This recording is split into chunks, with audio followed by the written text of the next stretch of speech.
for the old stream to load up.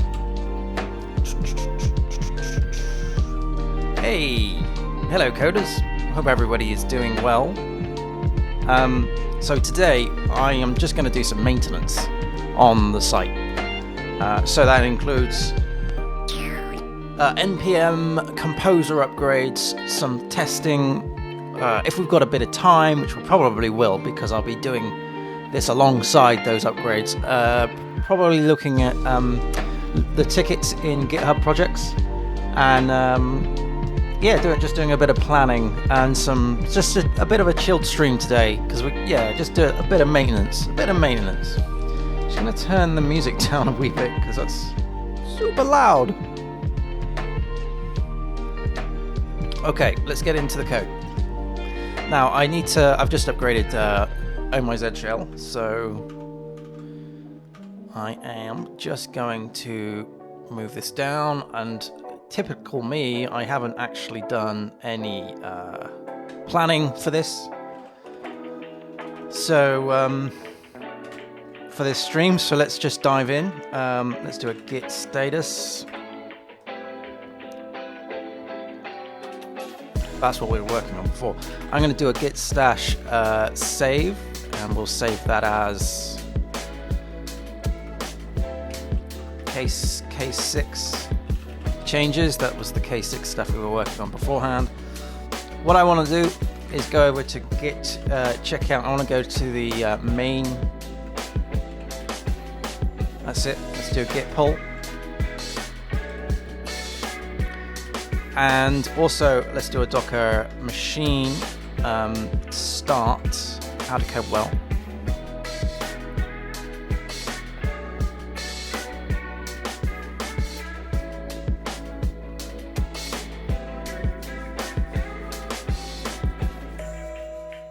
So just waiting for that machine to start. I haven't ran any upgrades for a while, so there's probably going to be some.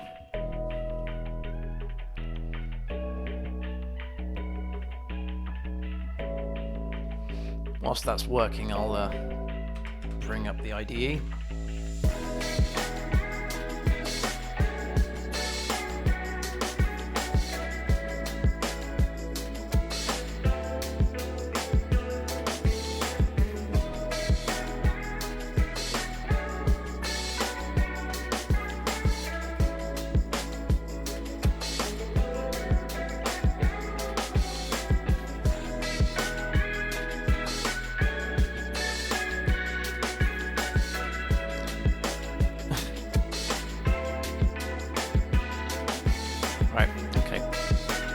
There we go.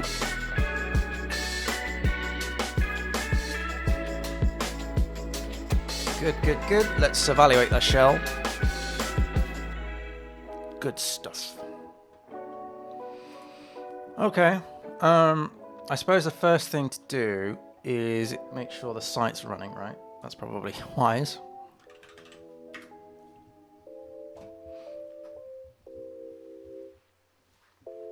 That it is. Good. Okay. So, let's close down all the things. And let's run our make. Well, I'll tell you what, first up, the first thing I should do is run the tests. So, in fact, no. The first thing I should do is go over to GitHub and see if there's any pull requests that need to go in, because I think there is. I think last week I created some pull requests in the evening. Or maybe not. Maybe perhaps I created some branches that require pull requests. Yeah, no, that's staging. That was subnav. Test tidy, here we go. I think that was me tidying up the tests. Yeah, let's bring that in.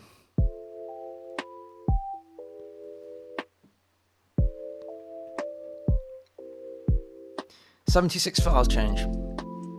Yeah, so there's a bunch of tests that I had changed.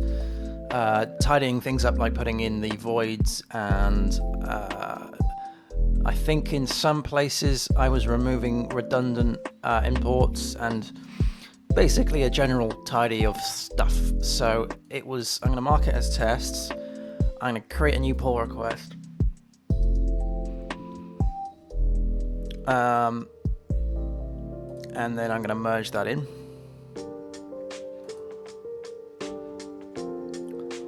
And then what I'll do is I'll pull that down. Good stuff. And then I'll do a make. Let's do a make tests first.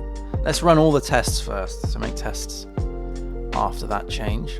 Do I need to do anything with a DB at all? I don't think I do. We'll soon find out.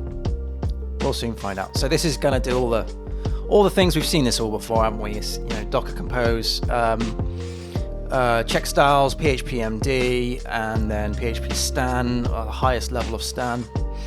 And then I think it does database checking for the making sure that the classes, the mappings, are good.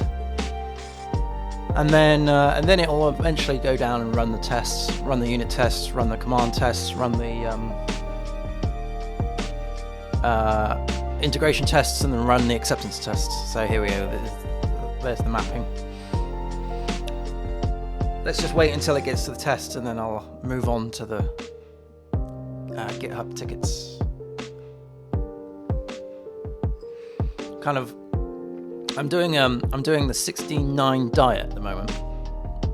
So I'm fasting for 16 hours, and then I'm eating for 16-8. And then I'm eating for 8. Or is it 9?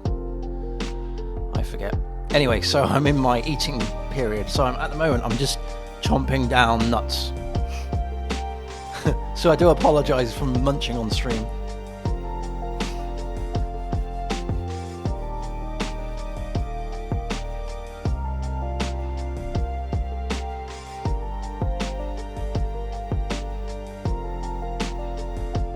Okay, so this is doing all the unit tests. This is looking fine. Yeah, they're all good. So we'll just let this go through because it's got integration tests to do, it's got some command tests to do, and then it's got some acceptance tests to do. And I think by and large it takes about 10 minutes, 5 to 10 minutes to do the whole thing. So whilst that's going on, let's have a look at the projects. Now, one really weird thing is I can't create a project, or I can create a project, but I've already created a project. But it's for some reason it isn't mapped. I don't know why. If I go to How to Code Well, and then click on projects, you see there's one there, and then it says linked repositories website, but there's no projects. So I really don't understand why or how this has been linked. Don't understand.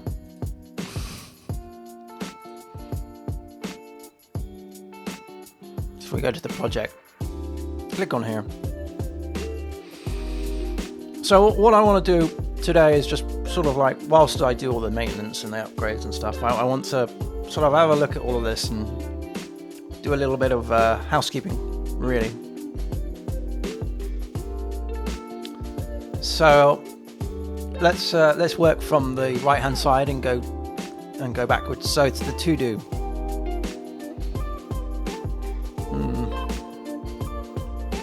Ansible tasks that downloads. That's really poor English, isn't it? Beta DB from beta to local. Yeah. Let's have a little noodle and see what that's all about. Backs up yep.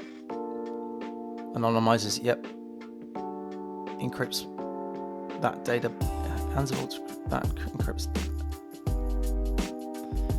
Create Ansible task that encrypts back. What was I think that is supposed to be backup. Let's change that.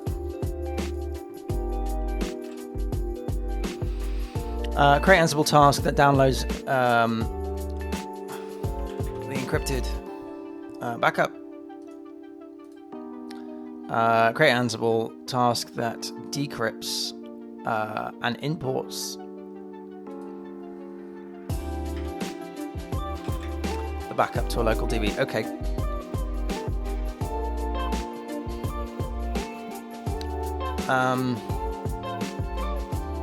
Live page not showing embedded Twitch stream.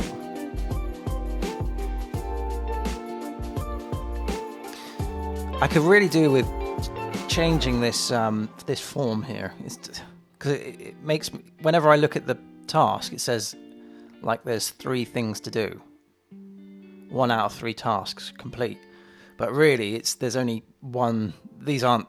I'm using these like in the wrong manner. Anyway, live page not showing embedded Twitch stream. Let's have a little look and see.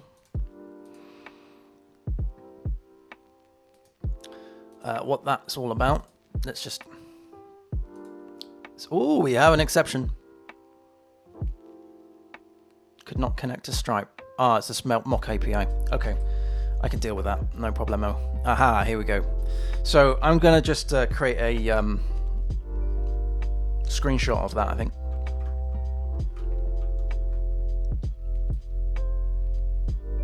Can I... bring it down a little bit. There we go.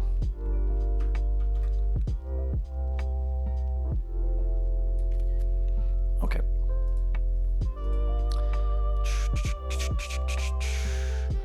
And really what I want to do is edit this, right? Yep.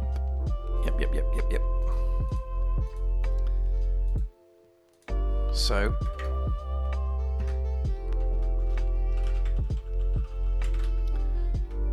the embedded Twitch stream is not shown. Let's just grab that. Embedded Twitch stream is not shown. Let's put in my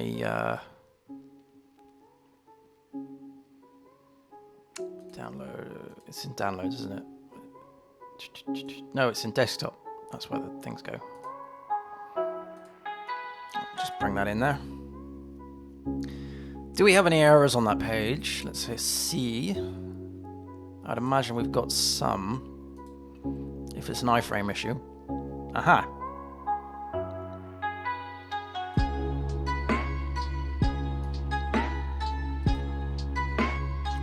Let's copy that. Let's put that in here.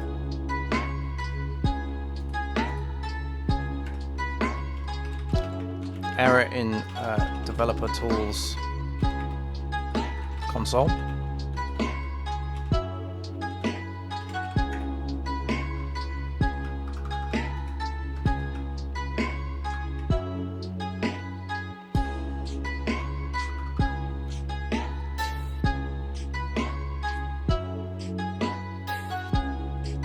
Anything else that we can give to this?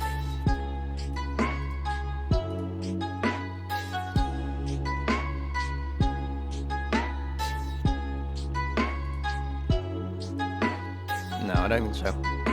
Okay, that's good enough. So let's hit update. And let's have a look at this broken test. So this is something to do with the mock API can't be found.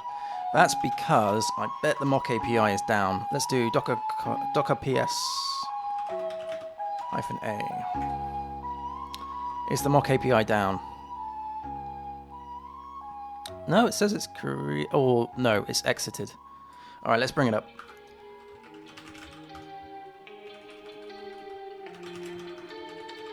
Docker compose up -d. Mock API can't run because there is a bind mount already running, and that bind mount I think is a K6 stuff, isn't it? Is it not? Yeah.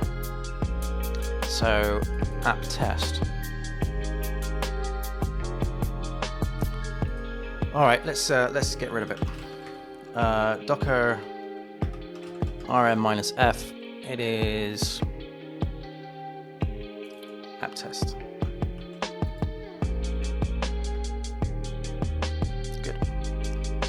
let's bring up the compose. There we go, the mock API is up. Let's just make sure that is up.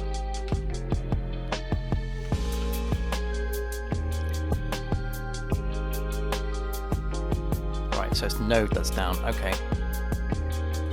Let's just make sure that's running. Let's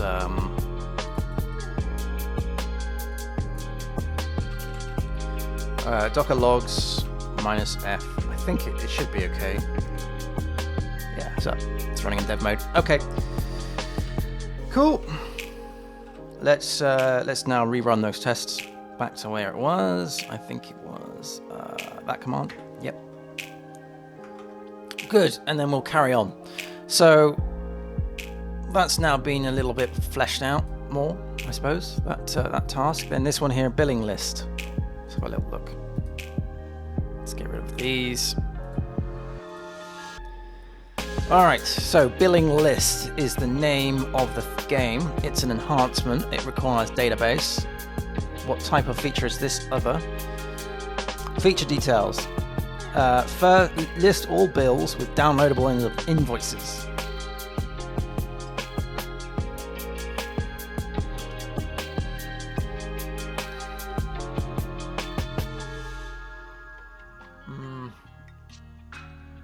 I think that's alright. Create a page for the list. Yep.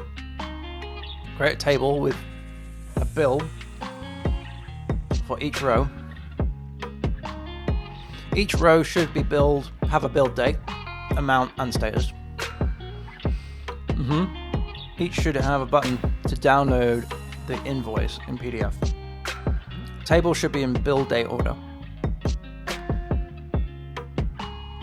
Page requires pagination.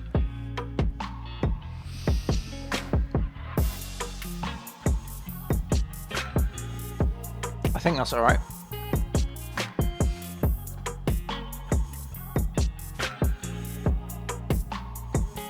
Next one.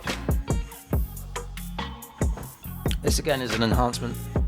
It is allow customers to change their payment methods.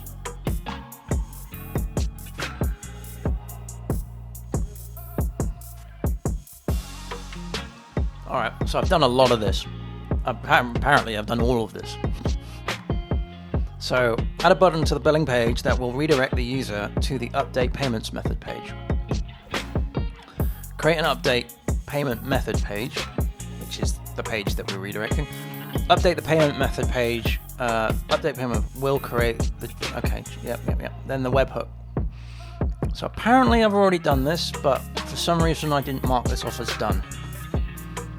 So I guess what we need to do,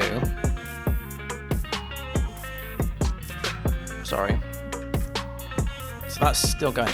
Let's see if I've got any, let's see the code for this. So src, let's go to, it's gonna be an account, right? Let's just have a little play. Payment method controller. That sounds like a good win. Alright, so we've got the constructor there. We've got some passing in the parameter. See, I don't like passing in the parameter bag. Then we've got the update.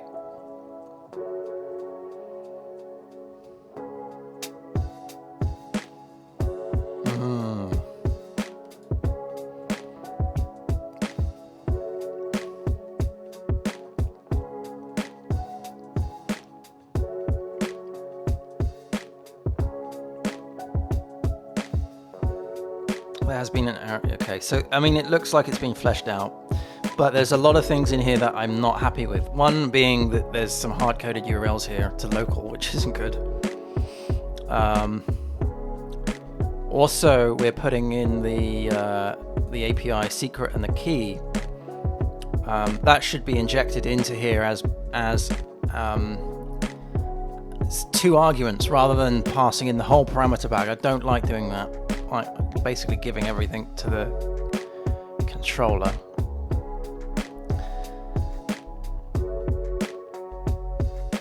So I think what we can do off of the back of this, we can class this as technical debt, and we can create some tickets from this. Bung it in the backlog. Plus, how is the tests like on this? Let's go to well, let's just read what this does. So, gets the Stripe customer, gets the subscription, that's fine. Gets the IDs, fine. Throws an exception if you don't have that or that. I mean, this can be refactored. Then we run a checkout, a session. Go to the success or the cancel URLs. So do we have those? We've got success here. And we've got cancel, yeah, okay. All right, so what I'll do is, I think I'll just have a look and see what tests I have. We may have one for an acceptance test. Let's go features, front end, account. Do we have anything to do? No, we don't. All right, so that's one issue. Let's just note these up. Well, in fact, I'll just put them down here as notes, and then. Well, I tell you what, we've got GitHub open, so we'll just use that. That makes sense. And we'll just throw these in payment method controller. So, hard-coded URLs in payment method.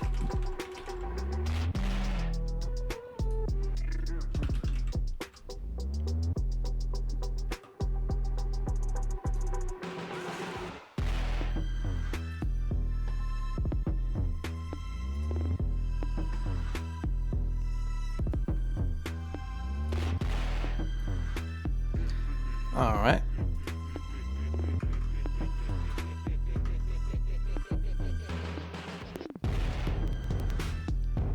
So that's that. It's in the update method.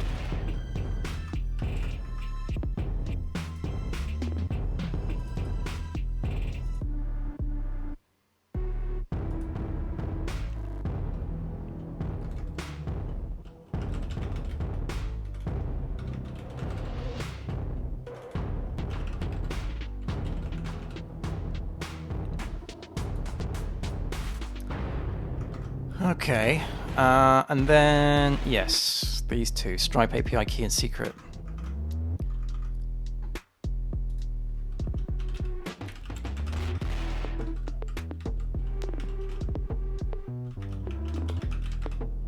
This API key.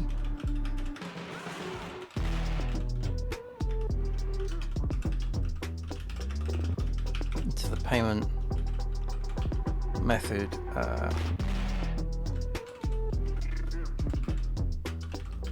Constructor. All right.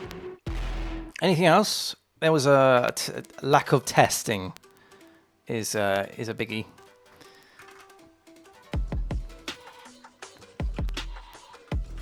So create acceptance tests for changing payment method. Okay. So what we'll do is we'll just dump things in here, and then we'll go through and then sort of assign these to tasks and do, refine them a little bit.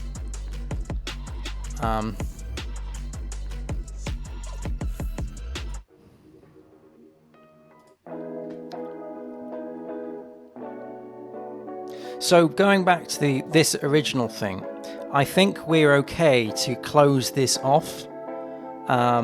So I think I can close this off. Because I've got the other tasks that sort of define that. So that's fine. Let's get rid of that then. Let's have a look at where the tests are going at the moment as we're running through them. Okay, so this now appears to be doing the acceptance tests. Yay, and it's done the command tests. And is that all the... What's that, the integration? Yeah, it's the integration tests. Woo. Woo. Woo. Okay, cool. Okay, so where are we at now on this?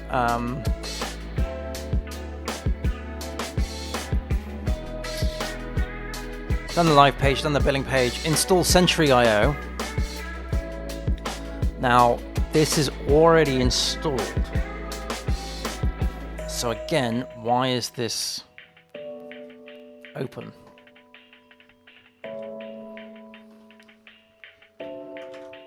Because I'm sure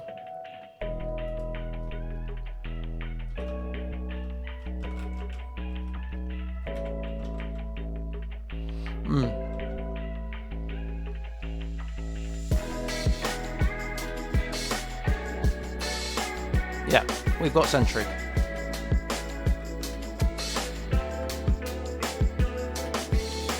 So I'll close that out.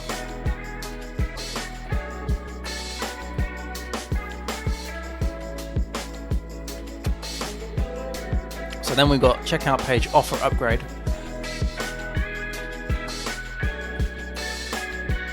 Okay, show current plan with details and offer upgrade to the next plan. If the plan is yearly, then offer a downgrade.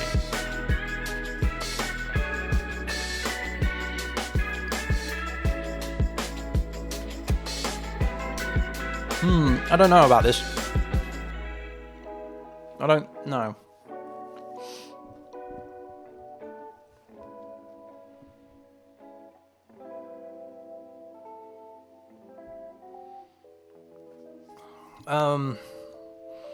An upgrade from free to monthly is good, right? But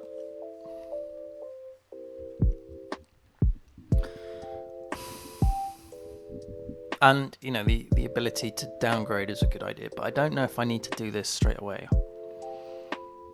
I've got this marked as Q2. I'm wondering if we need to mic that into Q4.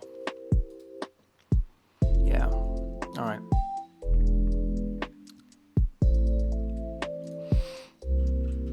Not a high priority.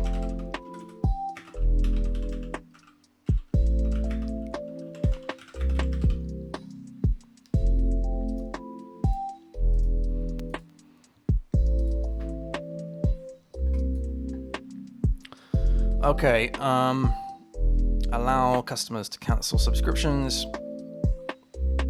That is a definite high priority there.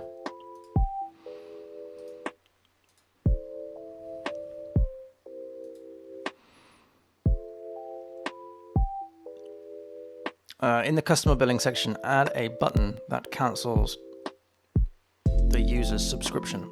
I'm going to flesh that out a little bit.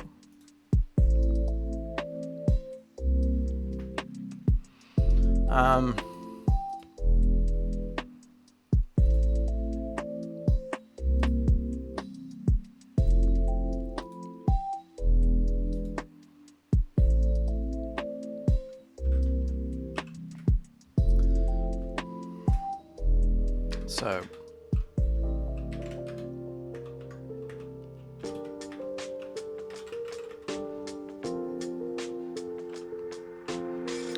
great cancel page.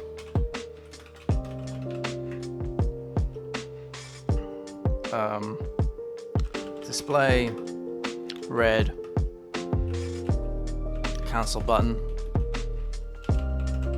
If account is not on the free tier,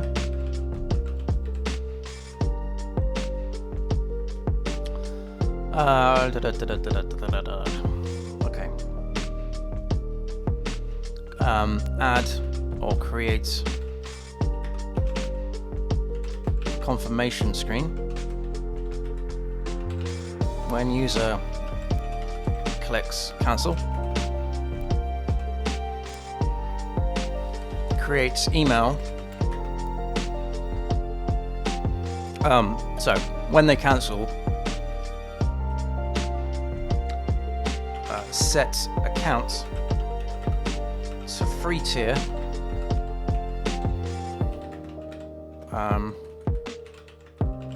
When user cancels.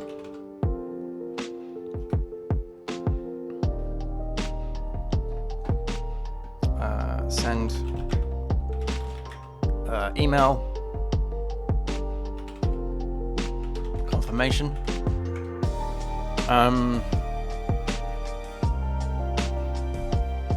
Yeah. And then test that the user can no longer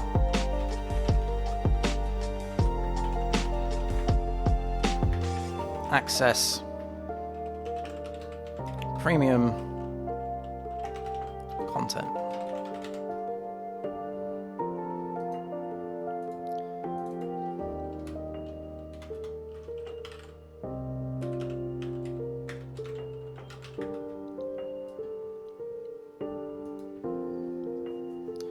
Good, good, good.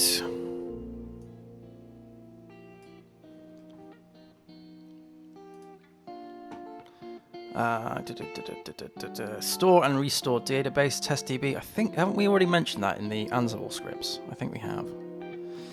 Let's have a look and see where these things are still running the tests. Okay. Right. I am going to pop out for a minute. I just need the loop.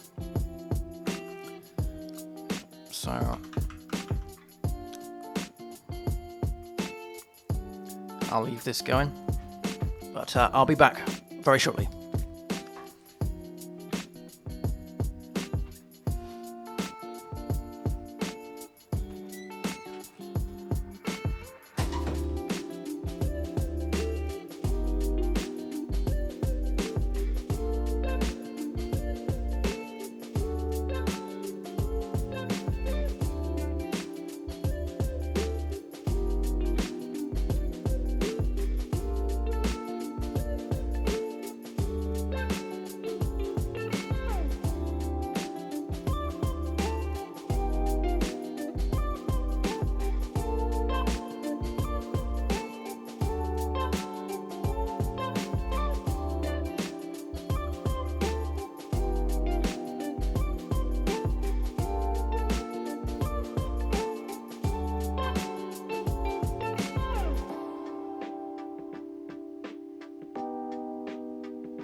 Okie dokie. Right, so how are we getting on with those tests? Looking good. Everything's fine apart from deprecations. Right, that's fine. I mean, it all ran through okay. So let's there's 5 deprecated notices.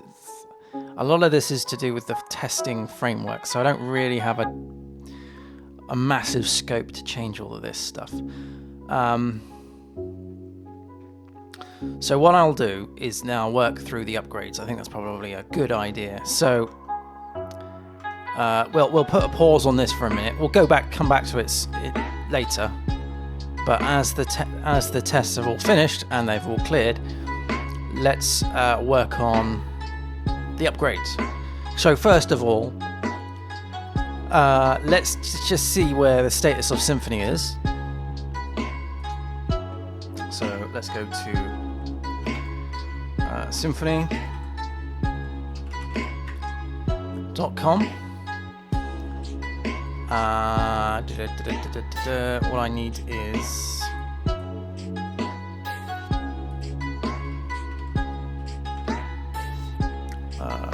the release process, Symfony roadmap. So the latest stable release is 5.36. Here we are. And what are we running against? I think it's 5.3, but I just want to double check something. So let's go down to Composer.json. We are running 5.3. Alright, so we should be able to pick up any changes Symfony may have. Good stuff. Let's do that. So first up, let's do make vendor update. Or do we have vendor check? I think it's called. No, maybe not. What did I call this? It's not vendor nuke. No.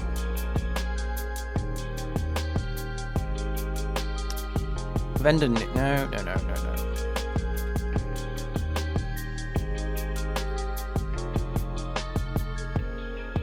Composer check. That's what I'm after. So that's going to run a dry run, and it will report back to me all the things that need to be upgraded.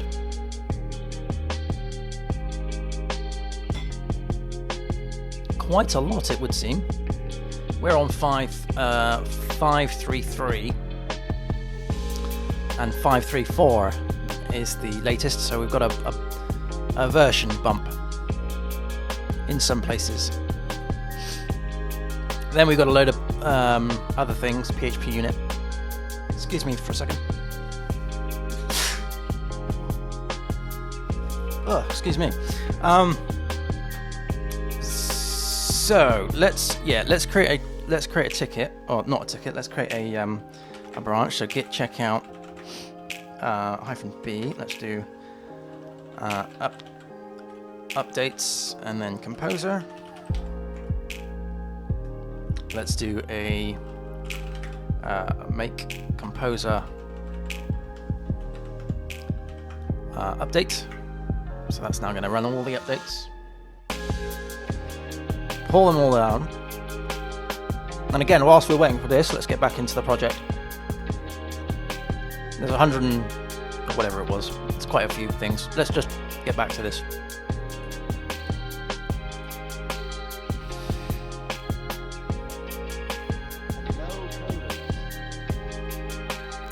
Okay, so the next one.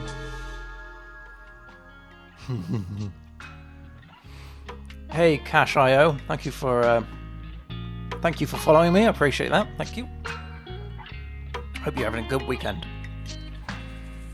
So we've done the cancel that. There we are. Store and restore DB. Let's check and see what that is. During make DB test rebuild, a new database is created which needs to be committed to source control. This is causing an issue with new installs as the dump file always changes. install the DB externally from the local system. Right, so I am going to keep this, but I'm going to bump it up to... No, we'll keep it. We'll keep it in Q3. Alright, so that's okay to keep. Next one is to update course data fixtures to include all course. Yep. This one again I'm going to keep.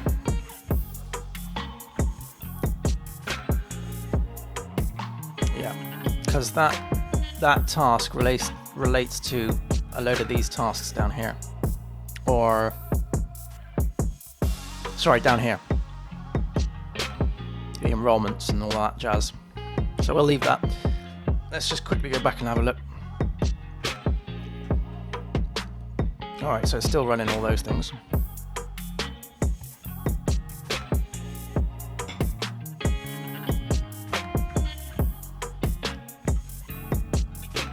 Pagination missing from courses.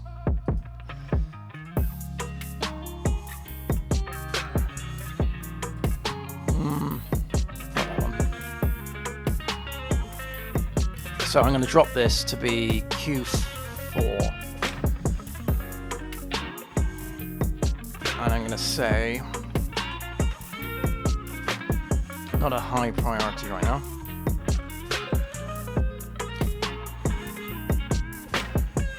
Actually,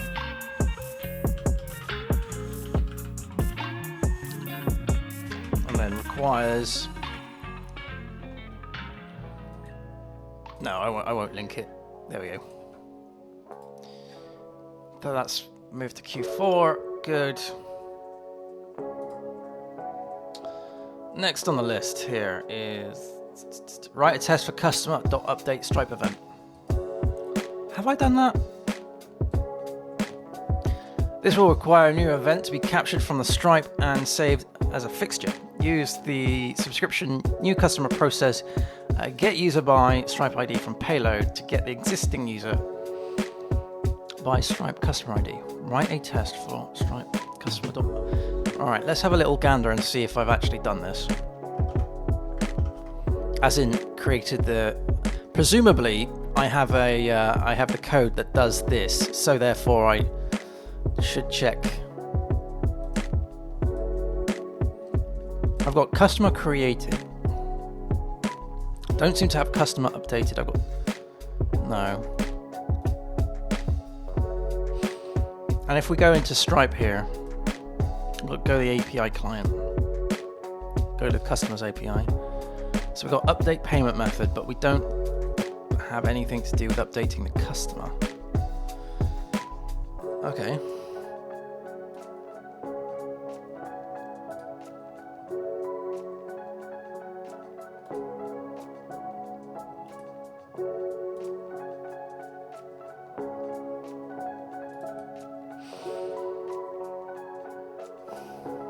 Okay, I don't think I've actually done the code for this, so I don't actually know why I've got the test. Got the thing for the test. Do I need this? I don't know. Customer created. Why would I be... That's a bit weird. When did I create this thing? Oh, good, they're done. I created this back in May, so it's quite old.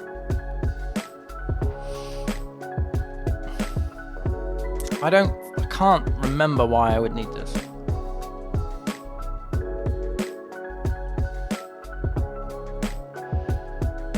Unless it was like changing an email address. The updated, yeah, might be that. Or about updated payment methods. Maybe that's where my head was. All right, let me just do a quick Google.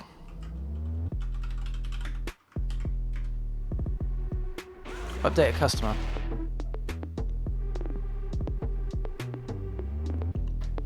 Updates a specified customer by setting the values from the parameters passed. Any parameters not provided will be left unchanged. For example, if you put... Yeah, okay. Okay, parameters, address. So I could change the address. I don't have an address on the system. What else could it be? It could be email. Yeah. So an arbitrary string that can attach to the customer's object. It displays alongside the customer. And the meta key value pairs, the customer name, the phone number, the shipping address, anything else. What about default payment methods? Default source. Created by the payment method. See invoice payment parameter. I think what I should do is keep this task, but I'll flesh it out a little bit. So when I get to it,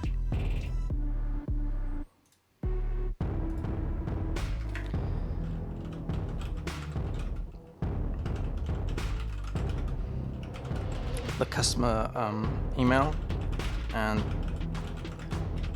payment method.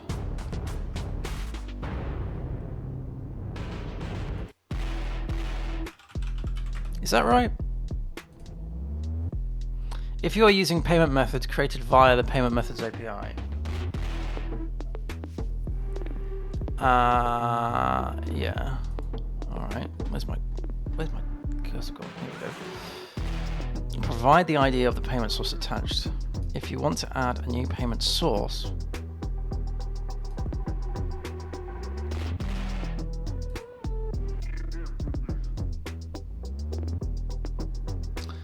yeah, I thought it was here. ID of the payment method that is attached to the customer to be used as the, yeah. So I think, default, yeah. Yeah, okay, I'll leave that as an there and I'll put a link to there. All right, so when I get back to it, I've got a little bit more idea as to what it was I was talking about. Let's get back to these tests, or the maintenance stuff. So we've just upgraded all of that stuff. Good. Let's run the tests. So we're going to do exactly what we did before. Make tests.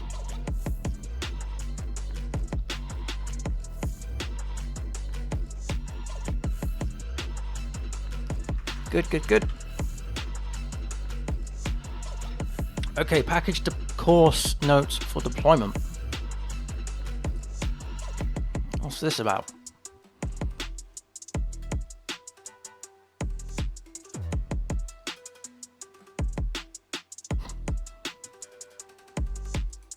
Currently, the course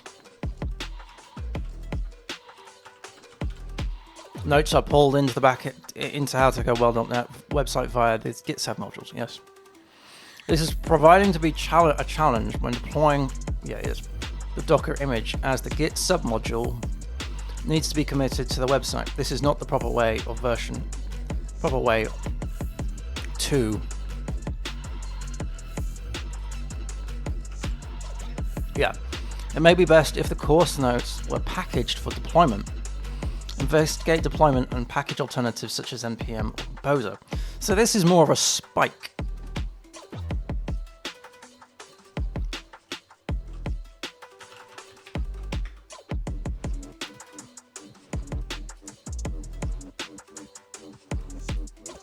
It's an enhancement.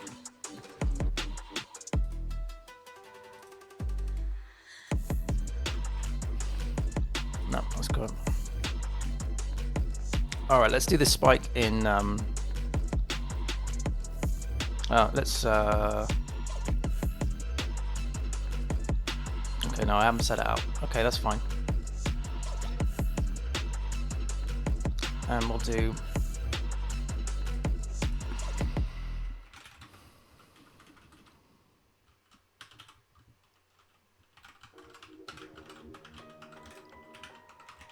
Investigate alternative package course ways to deploy, to package and deploy the course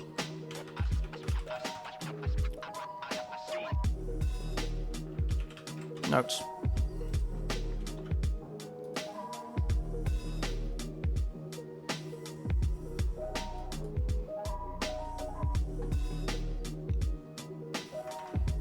How are those tests running? Oh, we got 15 errors.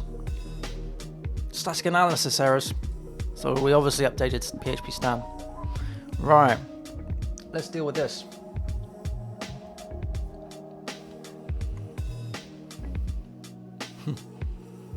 Okay, there's a lot of typing issues here.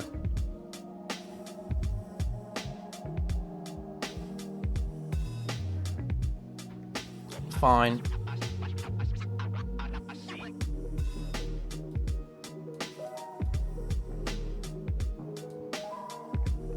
Let's start at the top. So this is a Ghost API client, line 18.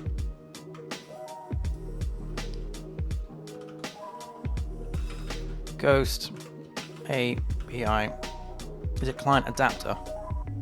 Yep, line 18.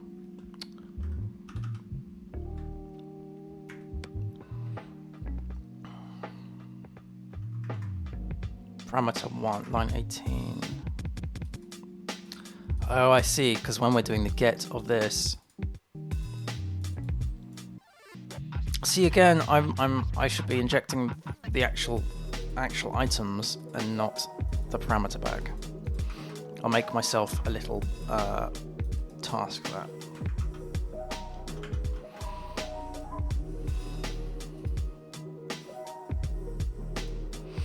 that. So this is inject the Ghost credentials into the Ghost client.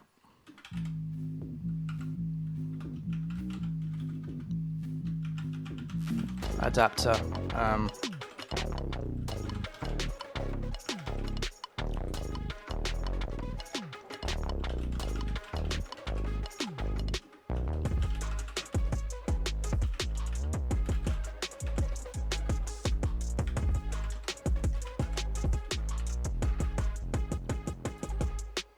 Alright, so what we'll do for now is we'll can we cast that to a string? What does it require? I think it requires a string. Accepts a string, yeah. The trouble is that returns, okay.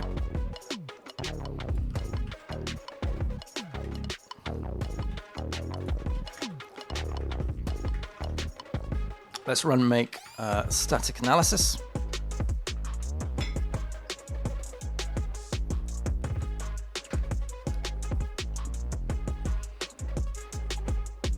Has that fixed it? No. Cannot cast, or great. Oh, fair enough.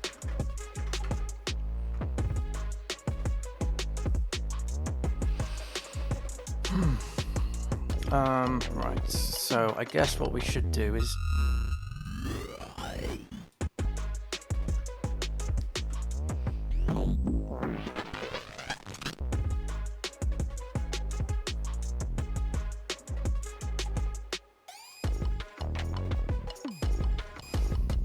just think, how am I going to get around that?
I'm so tempted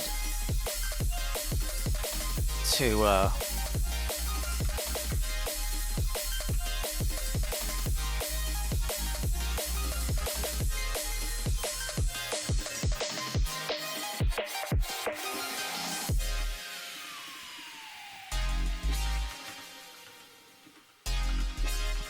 sort out the parameter bag here.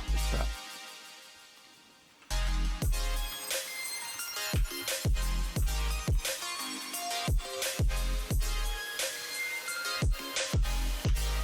Ah, damn it.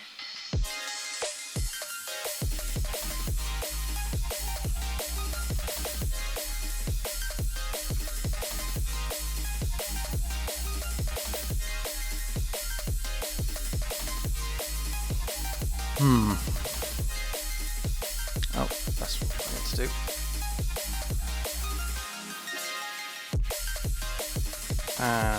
What was it? API version.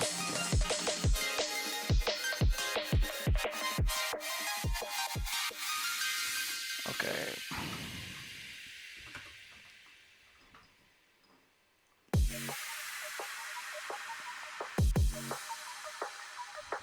I think I sorted it.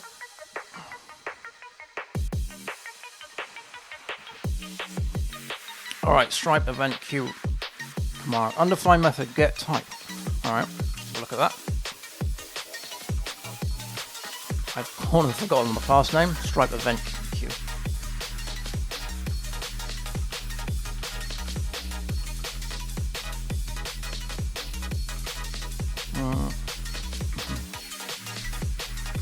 Line 64. Okay.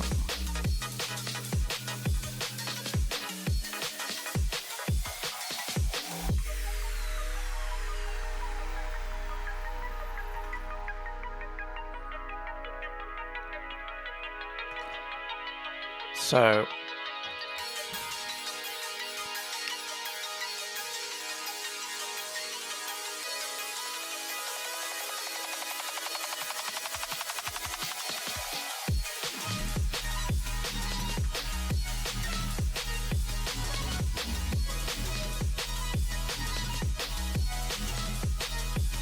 get the events, where the events are coming from here.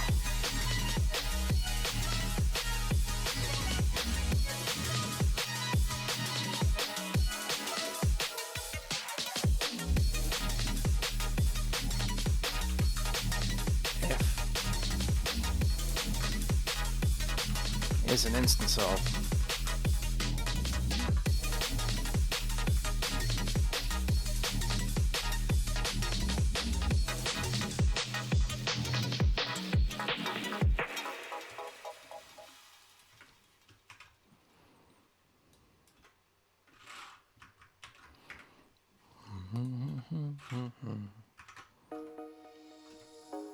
let's give that a go.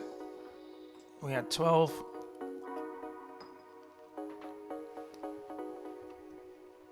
Oops.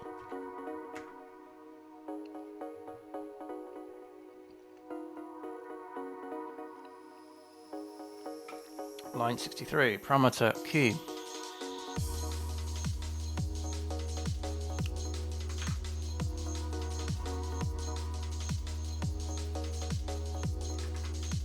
Parameter 1 of key,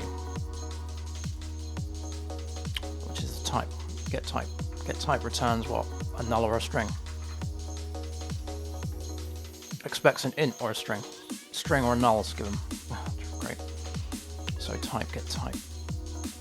Why is type nullable?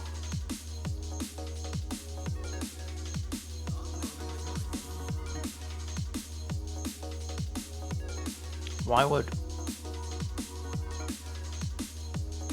would type be nullable? What have I done? Why would I do that?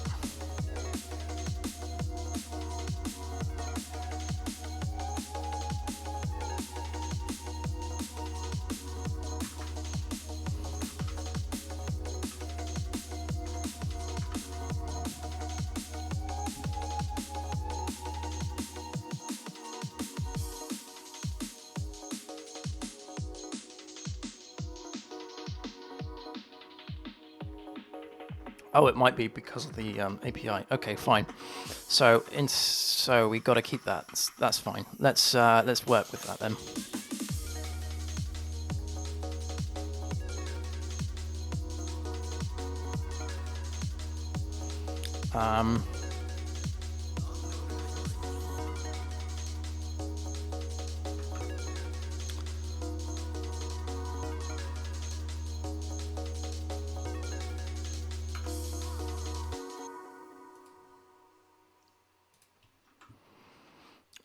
if type, if empty, if isn't empty. No, that's if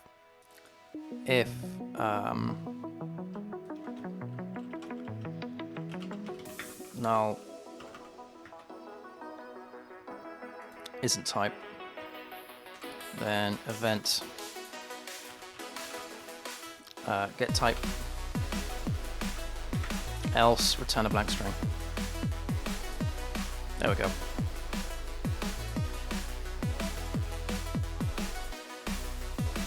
Oh, am I missing a, yeah, I am. There we go.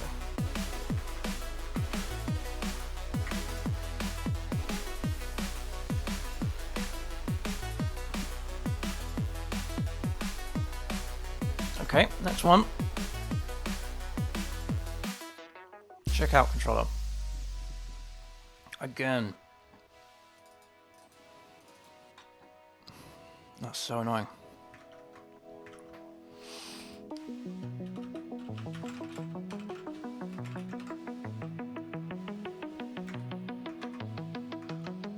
What was the line number? 48. I see what I'm doing here. Passing in the parameter bag again.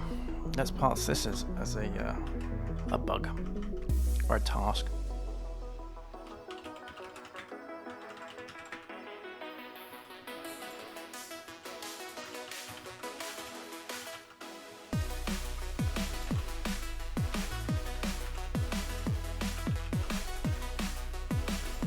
Into checkout controller.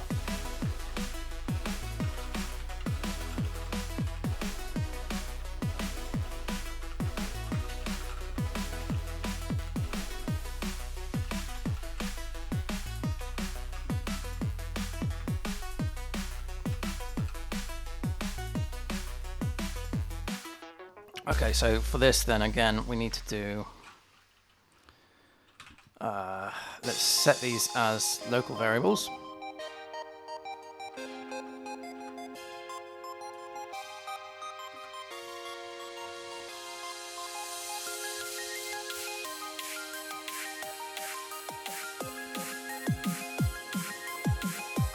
That hasn't got its data. Oh, it does require a string.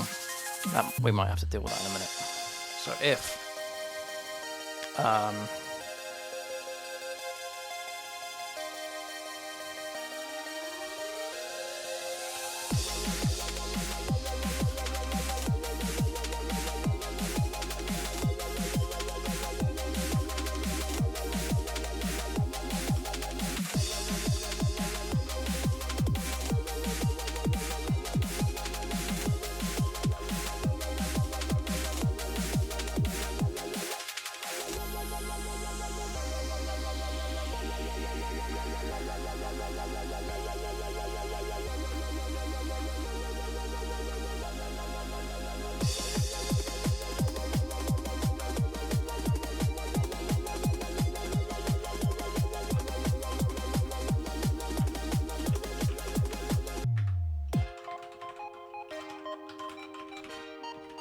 pretend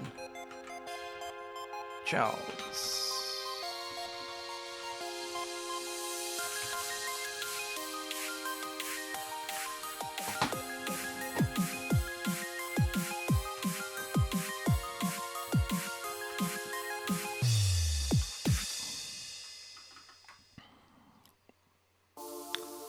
So yes, the API key also needs to be a local variable as well.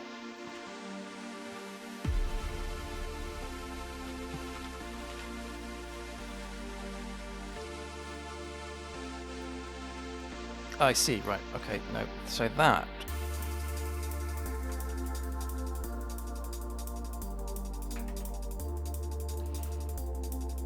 and down here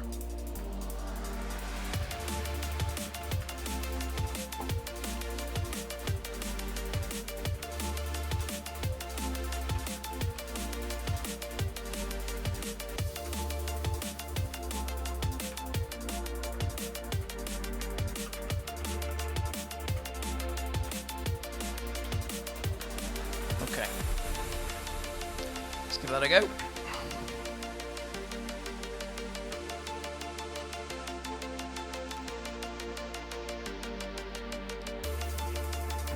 Slowly coming down. We now have lesson controller.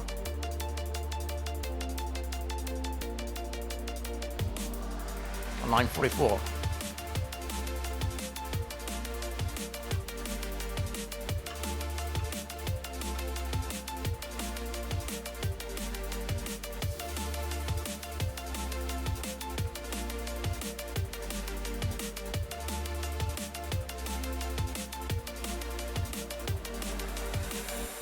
Line 44 is null or a string.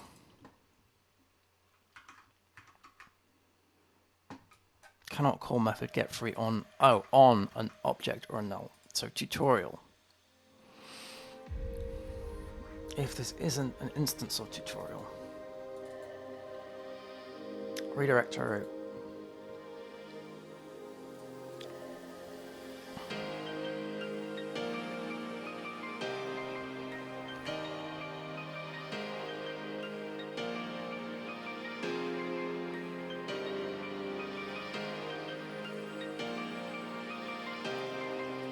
Let's return that. Redirect response.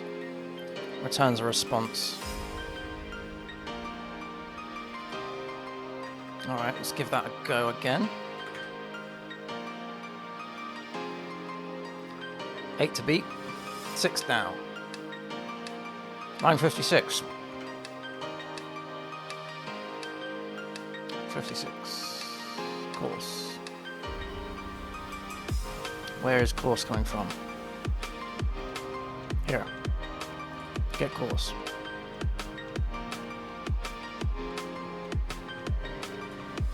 So I guess we need to do the same deal here.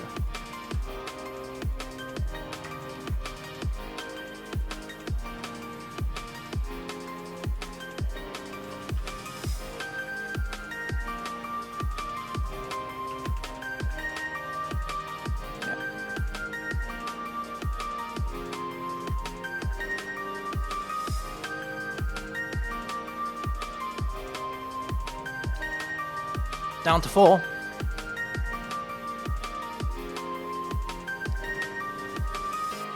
I've already made a bug for this. I took it. Payment method controller. Line 31.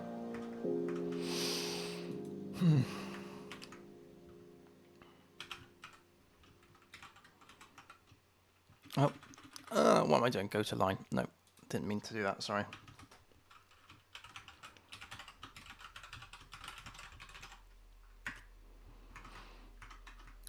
Line 31, 32.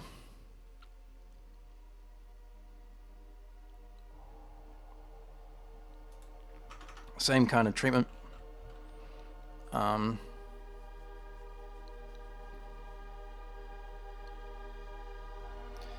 we need to do is create these as local variables and then do a check. The big fix is to not pass in the parameter bag and pass these in individually, but we'll do those another time. I just want to get the upgrade out the door. So minimum effort to get the upgrades done. So, if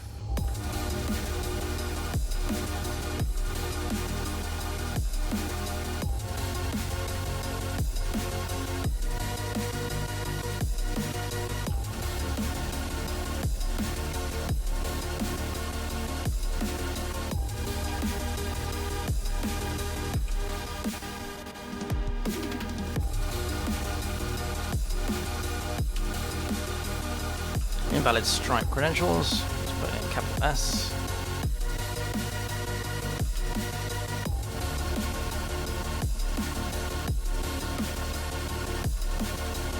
And then map these up, so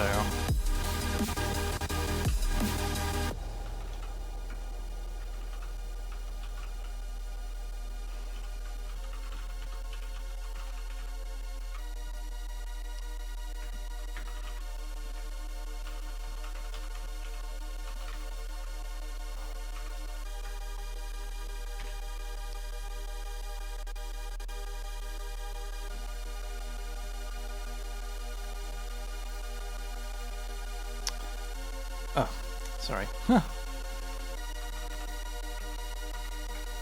Good. Okay, let's run this again.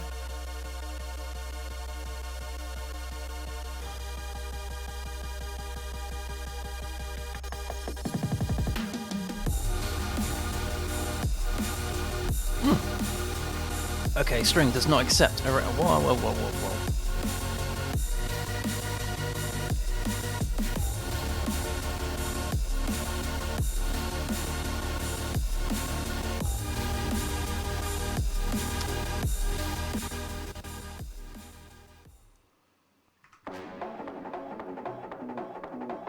String does not accept array, bool, float. Hang on a minute, that's what I've just sorted, isn't it?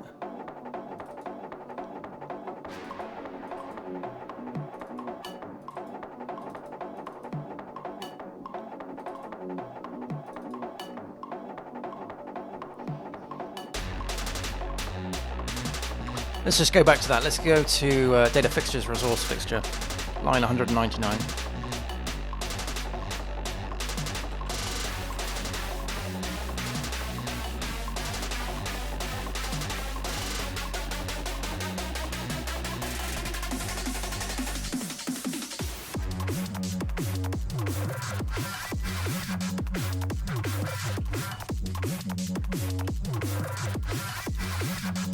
Someone down there. I can't remember the command to go to the straight to the line.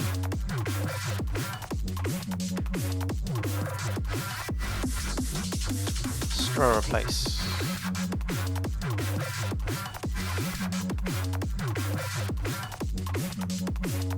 Expects an array or a string, but we've given a bool, a float, an integer, a string, and a none, and a null. CDN path, it's this again.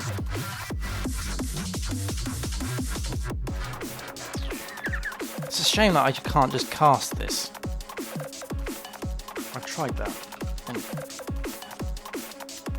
And it's complaining that I can't cast these to a string, which is obvious.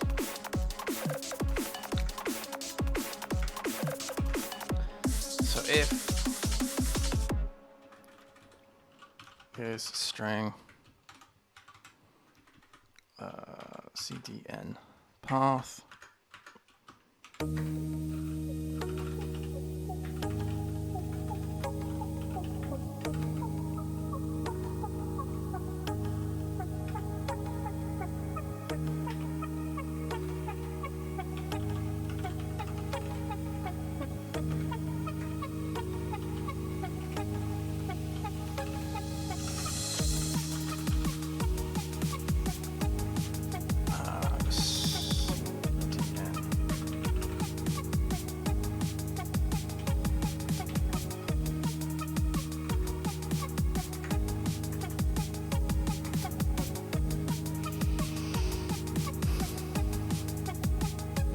Okay, webhook handler.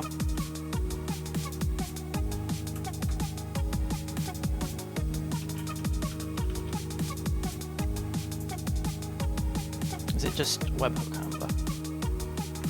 Yeah. There we go. Line 27, it's back down here again, isn't it? Yeah, it's this thing. Gonna have to find a better way of doing this. Injecting the thing, not the actual parameter bag. Well, seems to be the winner. I'll mark this up again. This is webhook handler. So I think, there's a ton of things that we've discovered today that all relate very closely together, as in the injection. So inject, what was it that we were injecting? It is the API secret. This is the Stripe API secret.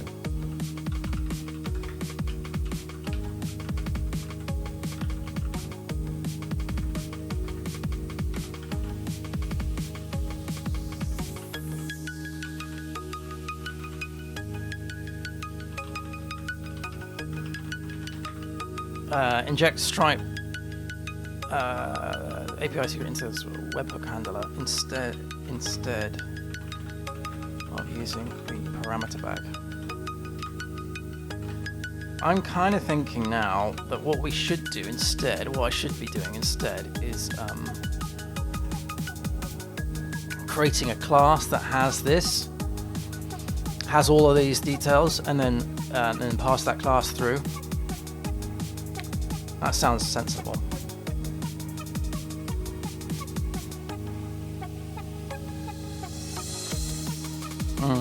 Yeah, rather than I don't like passing the parameter bag in. I would rather pass in a class that had these credentials injected in directly rather than the parameter bag being injected in.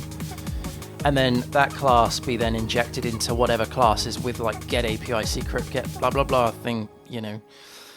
So it's not the responsibility of the class to decide whether or not it is the right type. Anyway, let's run the tests here.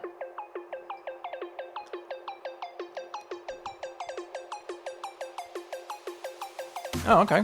Still an issue. 927.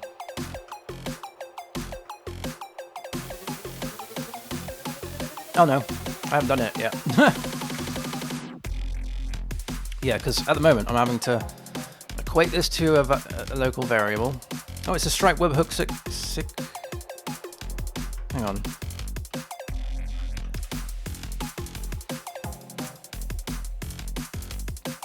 That doesn't even make sense. Why am I saying that's the API secret and that's the webhook signature? What am I using this in? That's not right. That doesn't make any sense. What's going on there?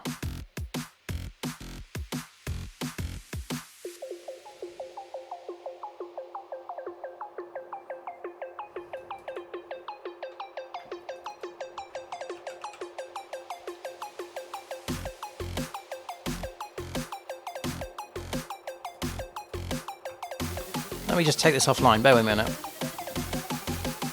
It would appear that I'm injecting the wrong thing.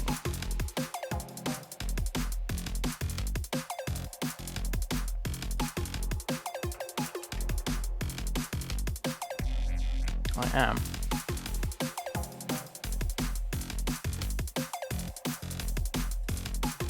Let's just see where that's defined.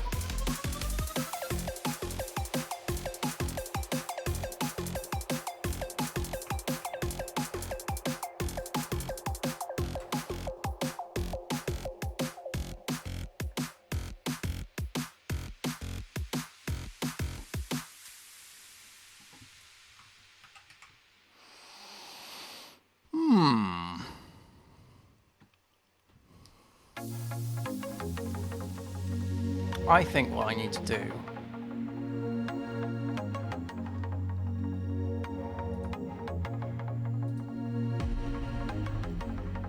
probably make that into a spike and investigate what on earth that's doing, because that's not right.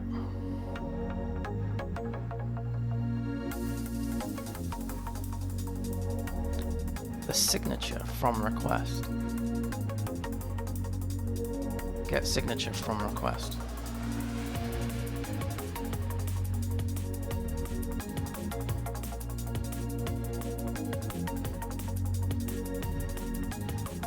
Let's change that to be the right thing, which would be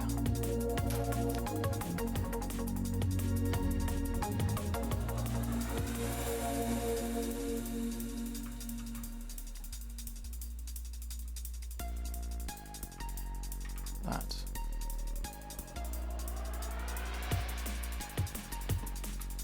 All right, I'll leave it as is, and then, or I'll leave it like that, and then we'll run the tests and see if anything gets picked up. So we'll change that, and then we'll do if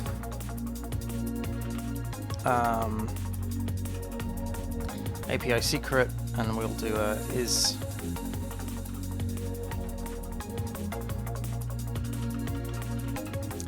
string. Oops, got rid of the parentheses there. Then we'll do a throw.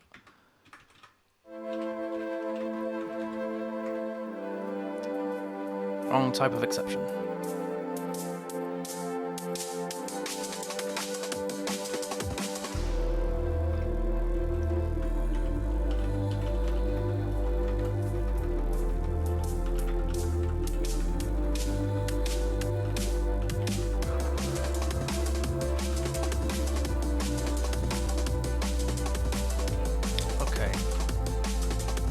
run that again.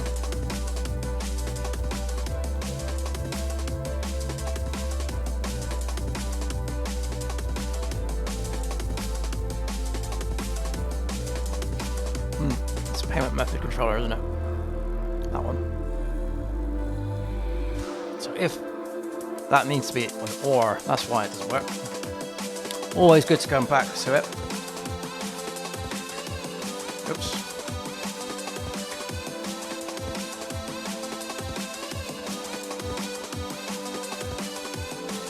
Yay, okay.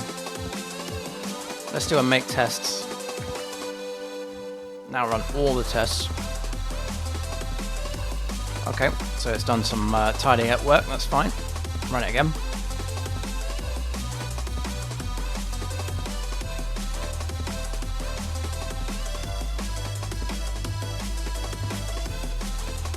Just want to wait until it gets to, aha, cyclomatic complexity.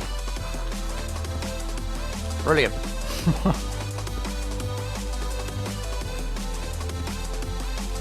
So that's the lessons controller, isn't it?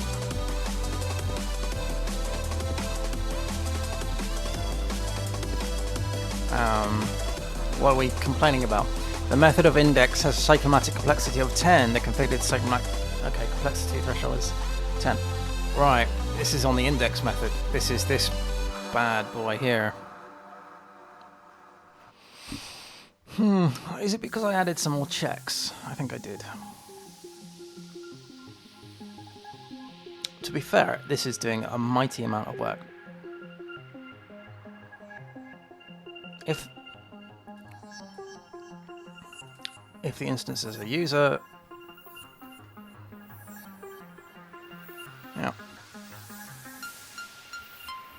Check whether there is a premium. Is premium user is premium if empty premium URL. And is premium, then return true. Tutorial.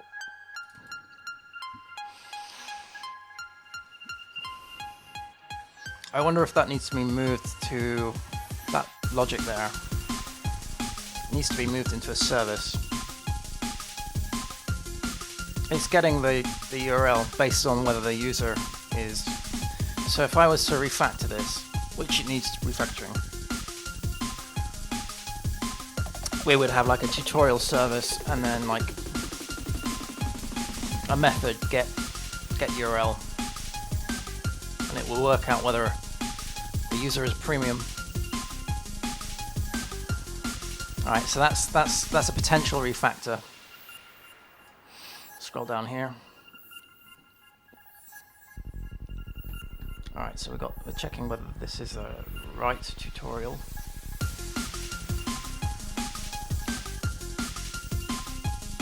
We're making sure that there is a course. I wonder if we can.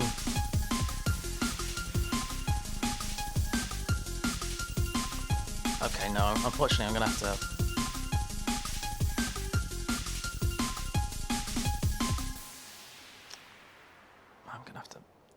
Do something with that, actually.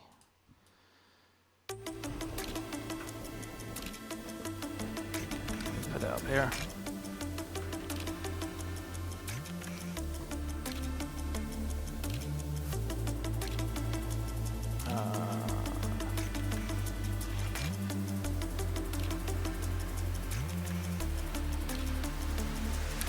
Kind of two things going on here.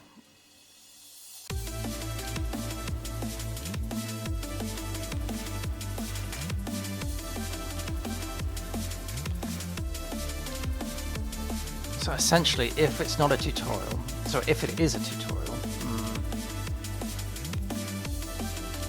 I don't know. Let's put that back. Let's just overlook that for a minute. What's the next thing?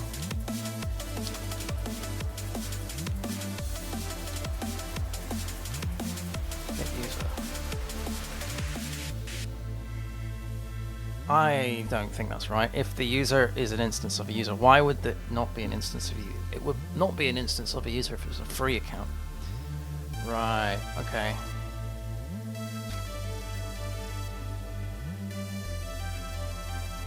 I'm just trying to work out whether there's a way I can sort of marry these two. because I've already discovered whether it is an instance of a user. So I suppose I could put that sort of in here,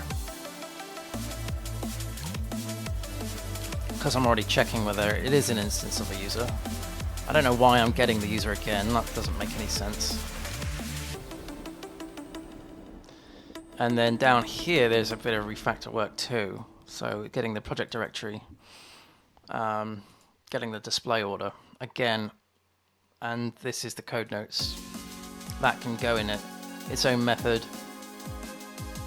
Yeah, so there's a bit of work here. Yes, I need the course at this stage, don't I? So I will need to put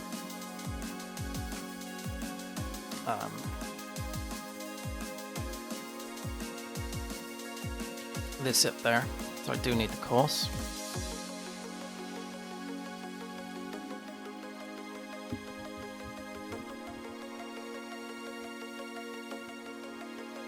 So it's almost like we need like a service that has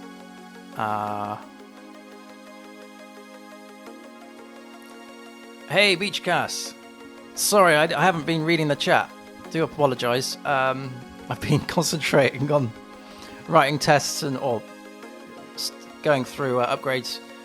I think PHP Stan got updated, which didn't like a lot of things, so I was fixing that, and now I found a pocket of refactoring.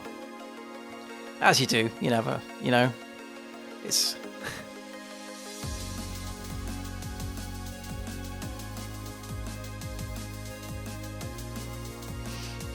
Yeah, the cyclomatic complexity, each one of these is a marker for that. So I kind of want to put things together. That's why I put the enroll in here. And I'm thinking of maybe creating a... pushing some of this into different services. The controller is too heavy for what it's trying to do. So, yeah.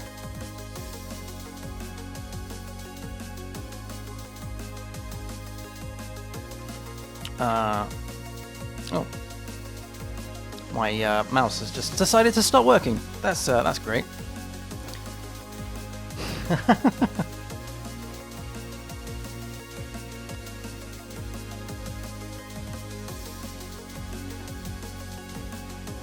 There we go.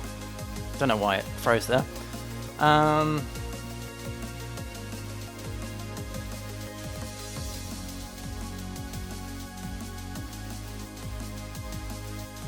Yeah, so let's run it again on static analysis with those changes. No, it's not static analysis, it's phpmd. Let's run phpmd again. So let's do make mess detector. And I will put in some tickets for the if I can pass this, which it has. Woo! I'll put in some tickets for refactoring this, because there's a lot of problems going on here. A lot of areas for improvement here. Today I don't really want to go into too much heavy work because I'm trying to do the upgrades and stuff and just general maintenance. So more about writing tasks for myself. So the first thing then. So that was a fix of moving the enroll into here. So I want to create a service. Let's flesh this out. I want to create a service that works out whether the user is a premium user and gets the URL. So it's almost like a lesson service. So we'll do that. We'll go into here, create lesson service.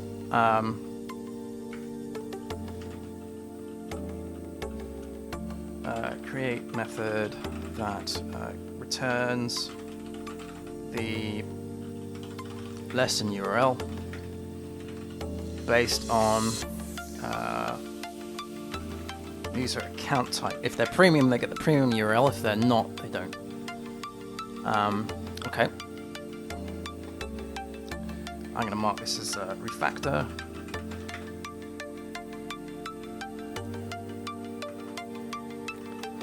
Next thing we can play with is this.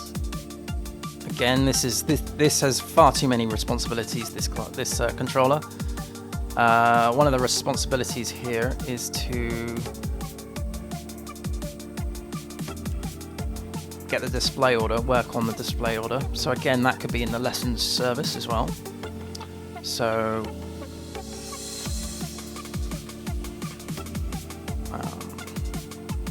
let's edit that note. Create method that returns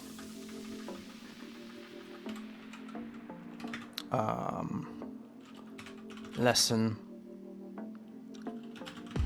display order. And then what else? So that'll deal with that. And then we have code notes. So yeah, create method that returns the code notes. I mean, that would make this so much slicker, right? So what you would have is something like lessons. I just call it lesson service. It won't be called that, but and you would have get code notes, then lesson service get display order. Then you would have lesson service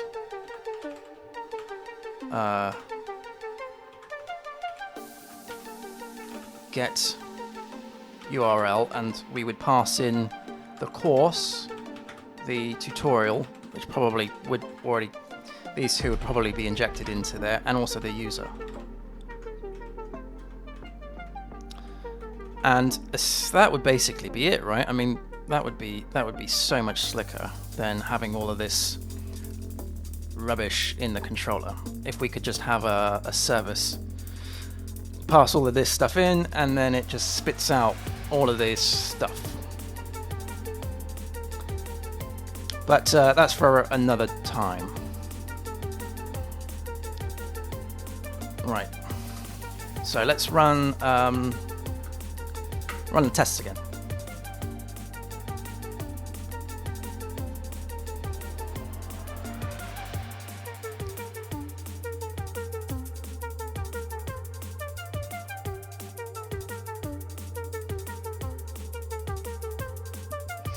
So I'm hoping this is going to pass. Whilst that's going on, let's yay.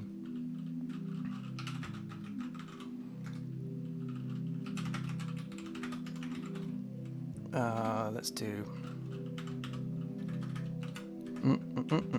let's not do AMD. Let's not no, let's not do that. Let's do commit -m.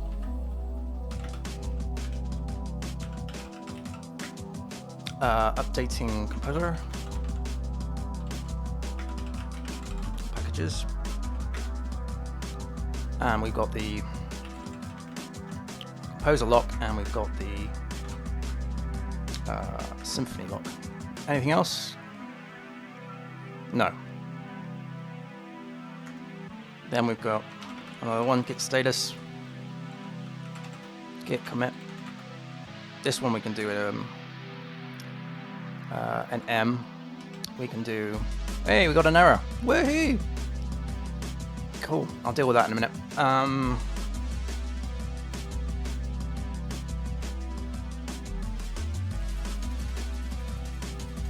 Lessons, wasn't it?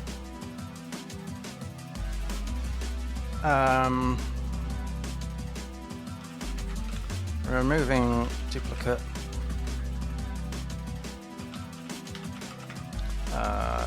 User check. Can't spell. Check. C. Yeah. And moving in role. Cool. And that was in the lessons controller. Everything else was PHP stan. I think. Yep. Don't worry about the code notes. So git commit -am. PHP stan fixes. All right, let's do a git push. Now this will fail in the GitHub Actions as it's failing now, but at least I've tidied up the commits. So if we go over to here, we should have fired off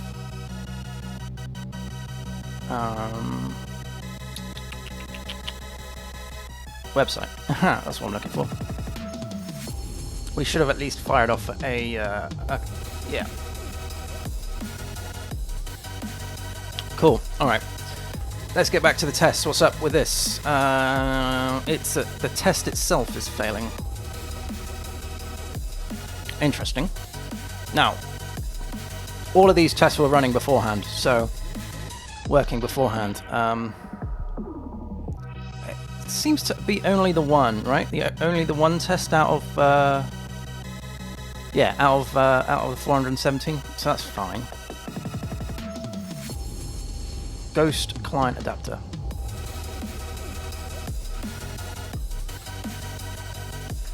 And it's line 26.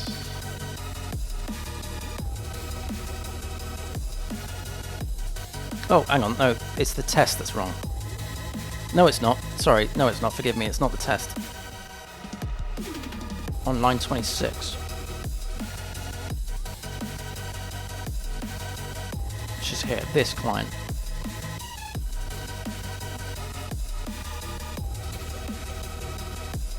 I'm very confused. Let's, we've got set client here. Let's just do a local history. Maybe I've screwed something up. Ah, we've forgotten to do the set client on the constructor. Haha, this is why we have tests, people. Lol. This set client needs the host, needs the API version, and then needs the token. Ah, that's embarrassing. Right then, let's run the tests again. That's obviously going to fail in the GitHub Actions. So that should be all good. We'll wait until the unit tests pass, and then it will go on and do the integration tests and the acceptance tests and all that jazz. And whilst that's going on, we'll commit the work, push it up again, and then we'll run through the project tickets. So essentially what I wanted to do today is not do anything too heavy on the code base. All I want to do is, if there's any massive issues, or no, if there's any issues that I find, I'm going to write them up as tickets. If there's quick workarounds, like we've been doing, which are workarounds that aren't the best, but allow me to get this project upgraded,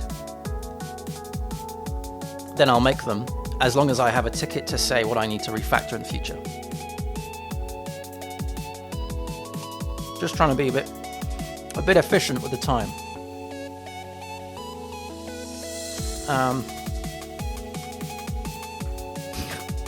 Okay, so there we go. The integration tests are in, or the unit tests are in. So let's go back over to. Yeah, we got a failure on the thing. That probably is the thing that we've just seen. Yeah. So that should be fixed now. So let's throw it over the fence again. Git status. Yeah, git commit -am. Fixing client set assignment. All right, let's fire it over the fence. let the GitHub do its thing. And then let's context switch again and have a little look at the backlog. Woo! So, I can't remember where we were. Pagination, I think. And then there was that. That's what we've done. Oh, that's what No, we did that too. Then, did we do that? Oh, no. No. That's what we need to do. List. This is where we're at. This is where we're at. Okay, so list of lessons should be scrollable. Yes. If we go to how to code well .local lesson the basics of Bash, then we have this humongous list, and that needs to be scrollable to this point. Now that's still an issue. We are going to move that over to Q3 though. Still a big issue. It's bug, it's a UI issue. Do I need anything else to this? I don't think so.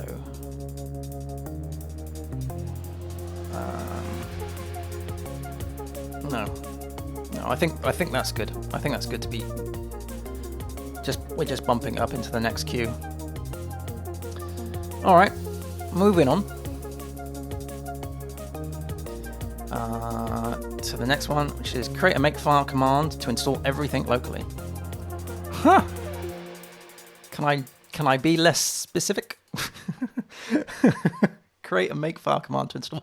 I think we've already done this in a roundabout way, because on our makefiles, in our makefile, we have all sorts of gubbins to do things like composer installation, the node polls and everything for the UI.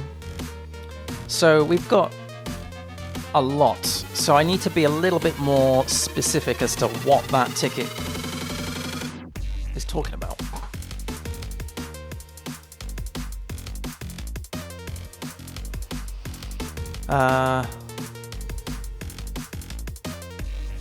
Was my intention there? I think I wrote this out of frustration. I think it's one of those tasks that I wrote out of frustration. I didn't really give much thought, and I was like, this is just taking too long. Surely I can do this in one command. If I was to think about this, we would need to use create a Docker machine. Then we would need to pull down the code, and then we would need to run composer. No, spin up the containers.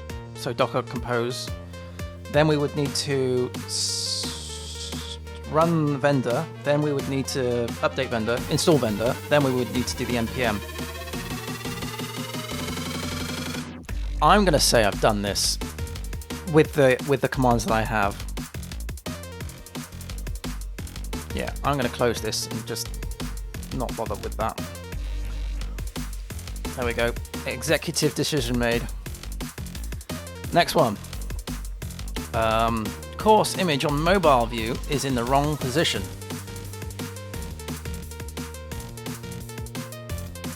Yeah. Move the course image so it sits between the course title and the course meta info. See screenshot for positioning. Keep the current positioning for medium and large screen views. So that's medium and large. Still don't like the margins around all of this stuff.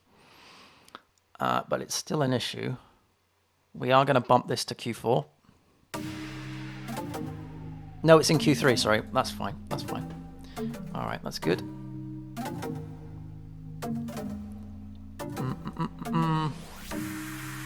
Next on the list. Actually, how are these tests going? Have any broken yet? Commands have gone fine. Integrations have gone all right. We're now on acceptance tests. Okay, fine. Course page prerequisites list. Now, I have been working on this. I've been doing it over the evenings last week, so I have been playing with this, but I haven't updated this. Update course fixtures to hold an array of prerequisites. Let's just see on the fixtures. Have I got... in the data fixtures in, can't remember which one is it. Is it course? Yeah, that goes up to, yeah, okay, give me a second whilst I, prerequisites, create prerequisites. Right, so we have that is in play, so I'll tick that off. Right, update database to whole, that's done. Update course page to display prerequisites. That is also done. Then we need to do an update CMS. No, that isn't done. That isn't done. Okay. And that's in Q3. That good. Okay. Moving on. CMS course form tabs. Okay, feature details. Split out the course form into separate tabs. Tab 1 is content details, assets. Yeah, no, I haven't done any of this. None of this has happened. E.g. tab, each tab can be accessed via an anchor, e.g. course, and then the ID. Let's change that to be ID.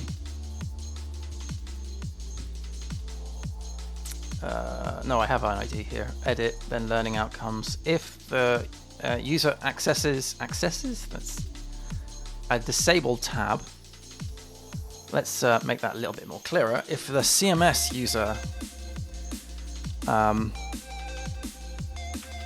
attempts to access a disabled tab, then the user is redirected to the first tab. Now, really, what I should be writing these out as actual stories, user stories, like, you know, given I am a CMS user and I access a disabled tab, then I will be redirected to the first tab. But I haven't done that yet in any of these tickets. Something to think about. By default, all tabs are disabled except the first one. So first tab here would be content details. Yeah, so I'm thinking like we would have tabs like this across the CMS thing. So you would have content details, then you would have assets, then you would have learning outcomes, then you would have prerequisites, yeah, and then you would have author, and then you would have the publish. So almost like a wizard, maybe.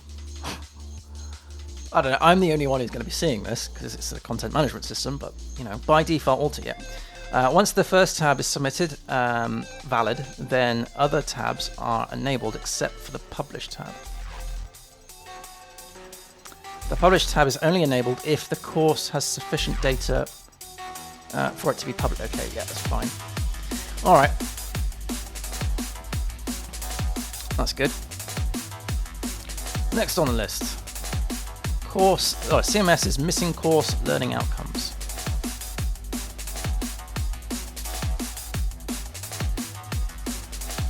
Yeah. In fact, I think what I'm going to do, just to tidy this up. No, I'll keep that as it is. That's fine. Okay, so we've gone down the to-do list. There's 15 to-do items. We've created a bunch more tickets down here. Let's have a look and see where what the tests are doing. They're still running through the acceptance tests. Fine. Okay, let's now have a look at the backlog. So FAQ page. These are all things that I will do after all the to-do stuff's done.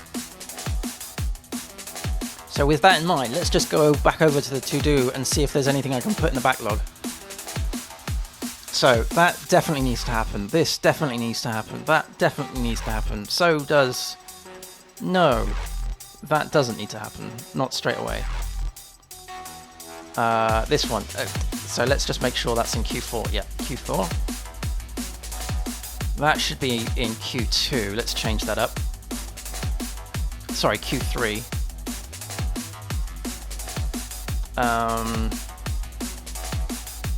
I don't know why that's in Q1. That's not good. Whoa, whoa, whoa, whoa, whoa, whoa, whoa, whoa, whoa. That there. This needs to be in Q3.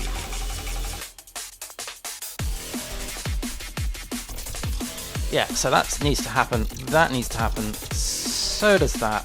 Allow customers to count. Definitely need that happening. Although Q2 is now over, so let's put that into Q3.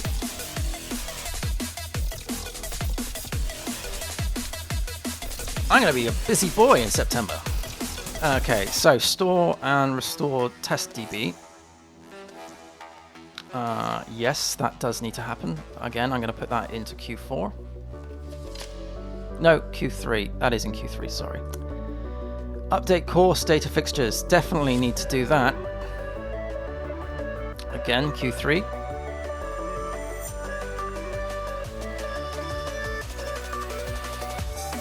Pagination. No. Put that back into there. Drop that down. So, well, it's Q4. That's fine. That's an investigation spike.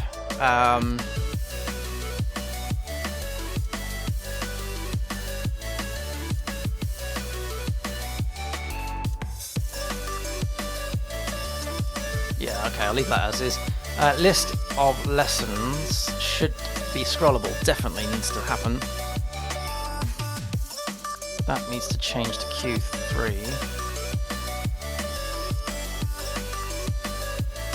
Okay, so technically we should have nothing in Q2. Why is that Q1? Q being the quarter of the year. It says Q1 and yet it's marked as Q4. Maybe that's a Git thing.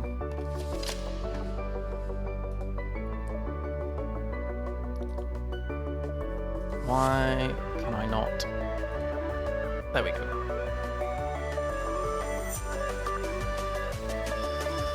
Let's just refresh the page. Hopefully that changes. Yep. All right. Q3. That's a spike. Q3. I mean, it's all in the to-do. All the things in here are the things that I'm working on actively at the moment. So that's all good. All right, let's go to the backlog. Hello. FAQ page. Create an FAQ page. I mean, these are the things that are very light. I'll not very fleshed out. So create an FAQ page. Questions and answers should be managed in CMS. So the requirements are to create a FAQ page in the CMS. List all questions and add, edit, delete buttons. Add a question and answer. Modify a question and answer. Delete. Okay, fine. Just sort of re-emphasizing what those buttons do. All right. And again, with the front end, it's create an FAQ page, list all questions in an accordion style. Click on a question to show the answer. Click on another question should not hide the previously opened question. Yeah. All right, that sounds good, but I'm not going to do it until, let's say, Q4. It's not a massive priority. It would be nice to have. I am not gonna sweat the small stuff on that. Make the CSS configurable.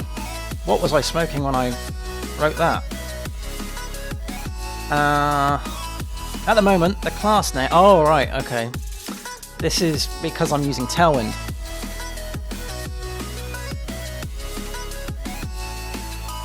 Oh, hang on, no, this is something else. Provide a default set of classes based on the create configurable.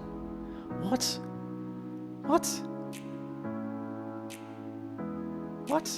Oh, hang on, wait. Is this for a different project?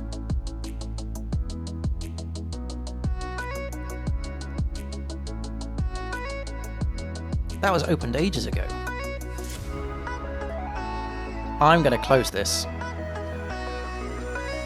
A, because I don't understand it, and B, I think that was when the site was written in React. Ancient. Alright, pagination missing from courses. Yeah, we know that. We've done that before. Checkout page, offer an upgrade.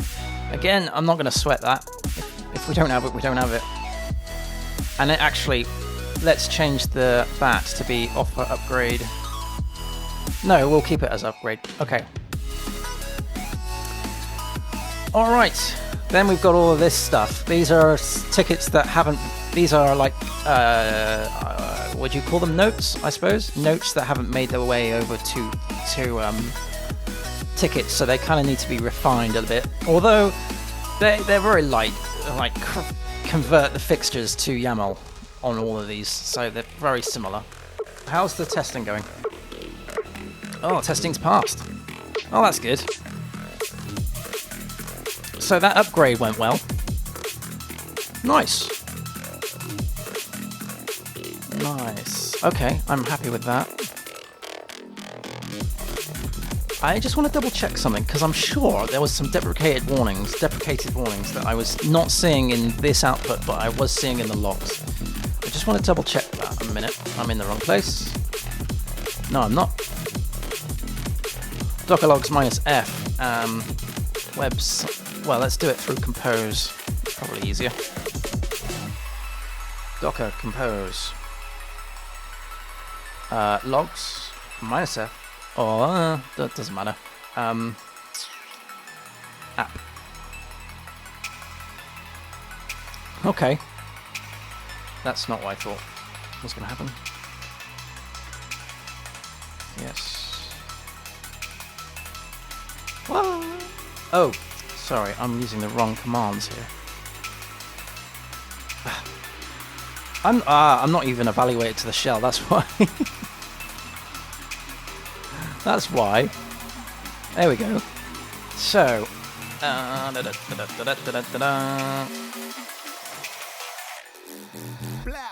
website app. Right, let's do that. I tell you what, let's actually get into it. That's probably better, isn't it? Woohoo! Tail. Var log. Devlog. Yeah, this is main request. I need to make a ticket specifically for that. It's deprecated since 5.3. Yeah.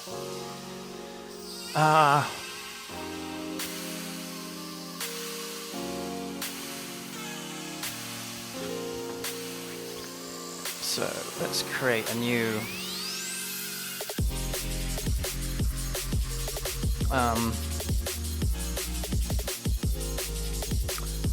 so what is it? It's the event kernel is master request. It's deprecated use instead. Is it going to tell me where it's from? Oh, at HTTP kernel. Okay. So fix.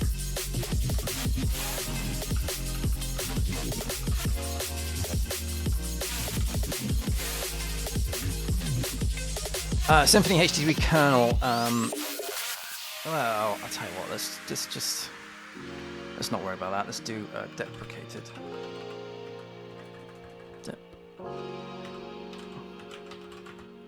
Deprecated warning.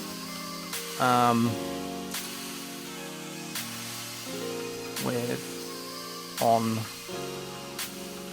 Symfony HTTP kernel and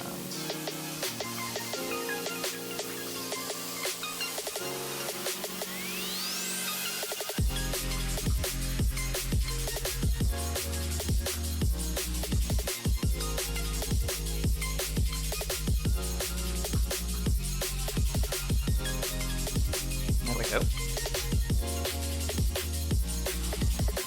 I'm going to convert that to an issue.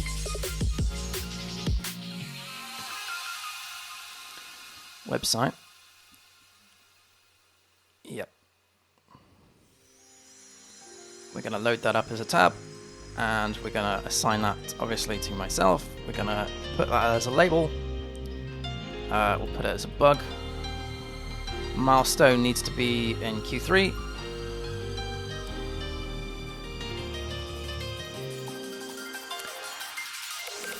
I think it's probably wise to look at that today. So what I think I'm going to do now is have a look at the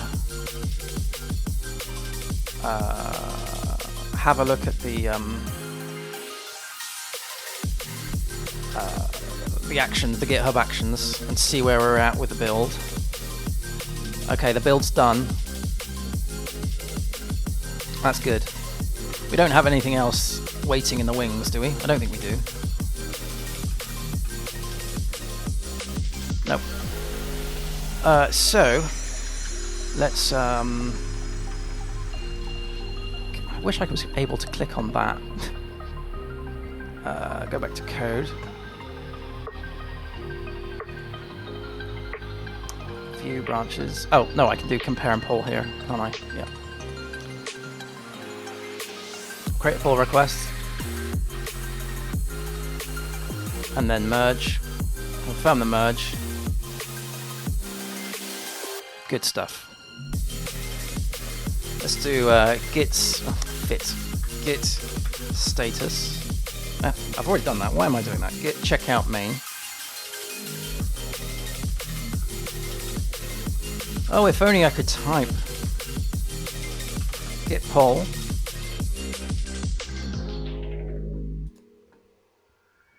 There we go. All right, then let's do git checkout -b.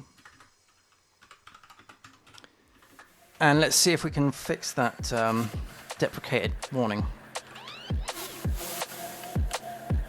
Bravo.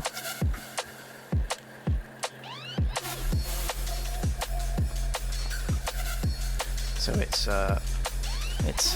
master request. All right, so let's see if we can have a little play with this and see what's going on. So it's being hammered a lot in here. Let's run this through a tail with a -f and actually see in real time as it comes in. All right, so make some room in the log file, and then on here we go to the site. Let's refresh the site. Right, so from that jump point here. Oh man, that's deprecated as well. Whoa, okay, there's some more issues.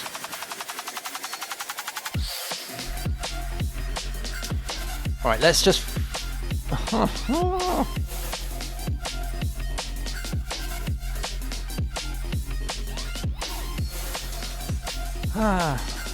I didn't expect that. Let's create some tickets. Why not?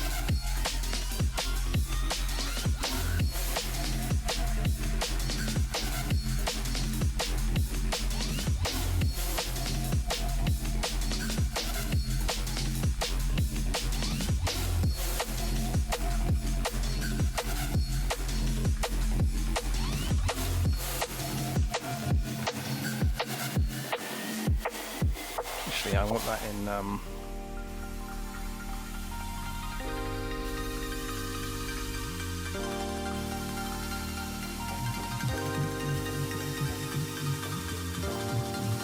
that was that one, and then we have this one here, the session storage. No, no, that is the bag, right? Yeah.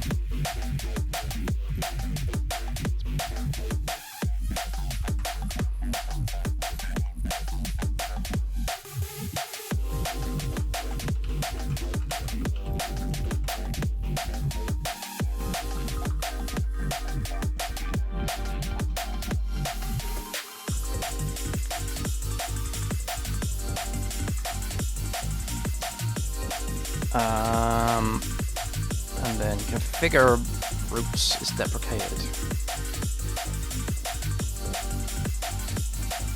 Crikey.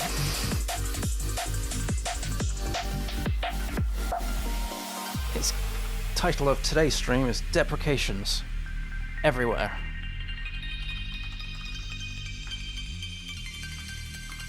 This is the problem when you do upgrades. You never know the impact until you can actually put it in a sandbox. and have a little play.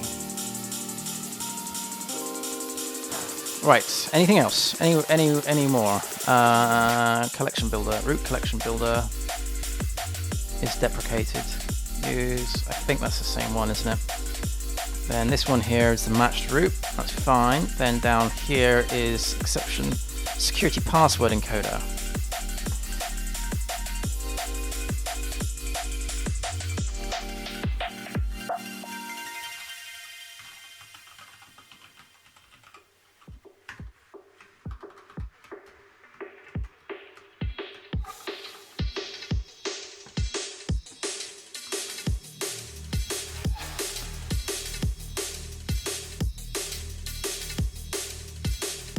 Okay, so that's the service, and this is the class.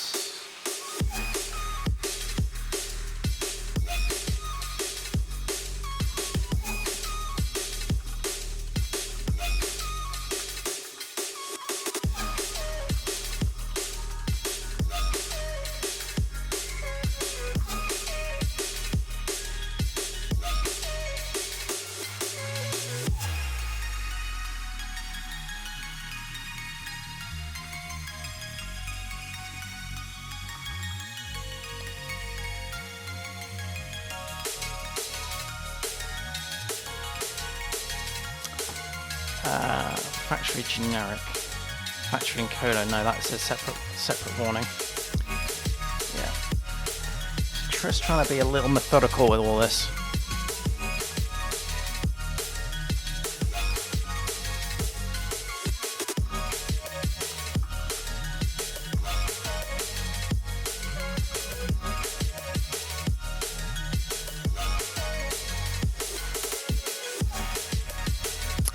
Okay, that's the encoder factory. That's the hasher factory. What's the betting that I change one configuration setting and all of this gets fixed?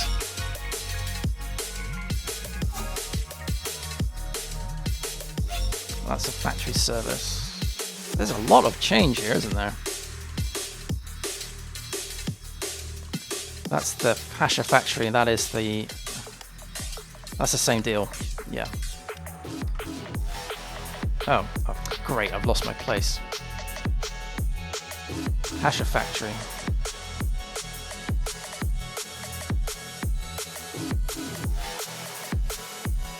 That's deprecated as well.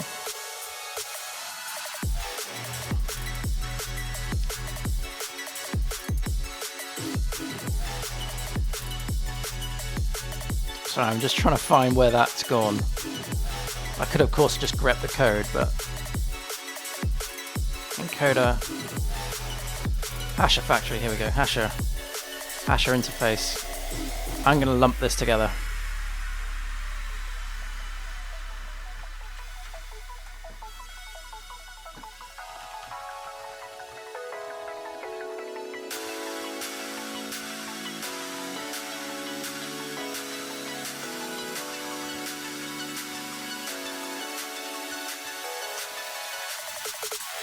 Helps if you copy it.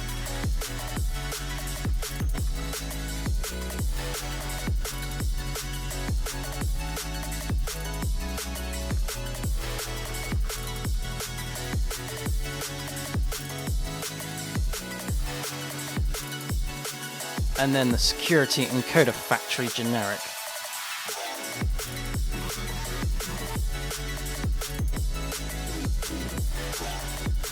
That's native. Right, so I need to put in the generic one as well. Okay. And then that's the hasher factory that we've already got. Okay.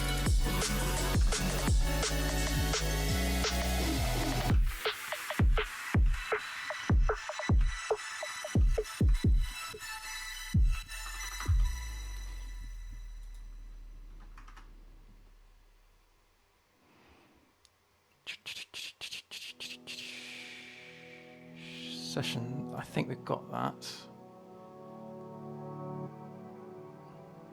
I mean, it's a rinse and repeat. Once that needs to be done, but we got. Wow, that's what?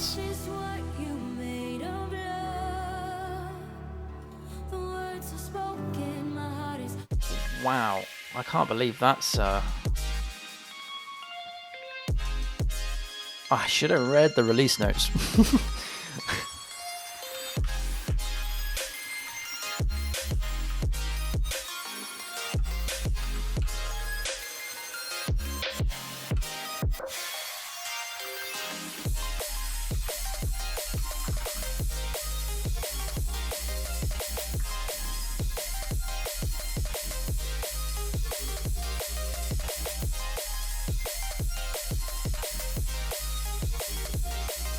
And the handler.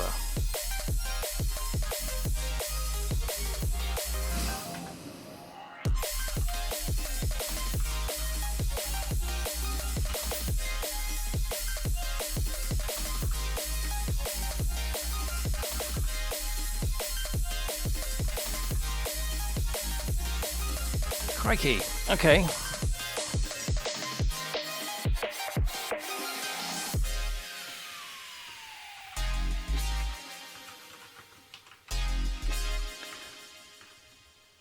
Yeah, kind of starting to think that maybe, just maybe, it would be nice to have some output of the logs automatically create, like if there was a service or something that could look at the logs and then create a ticket for each deprecated warning. That would be good. I bet there's some service out there. I mean, or if not, that's definitely something that I would be interested in. If someone knew a project where they could point the logs at something and then it automatically created tickets based on deprecated warnings. It would have to look at your current deprecated tickets to obviously ensure that it's not duplicating anything, but I would be interested in that because this is starting to get incredibly tedious. Have I done that already? I think I have. I mean, I'm not bothered if I skip any because I'm going to be... This is like a rinse and repeat process. That's certainly new.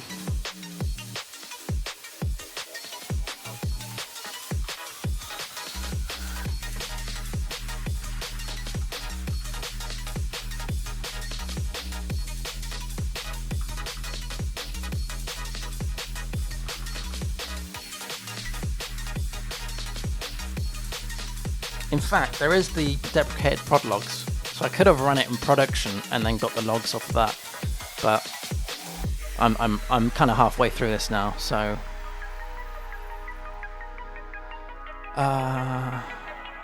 and then that's the class for that service. Okay, fine.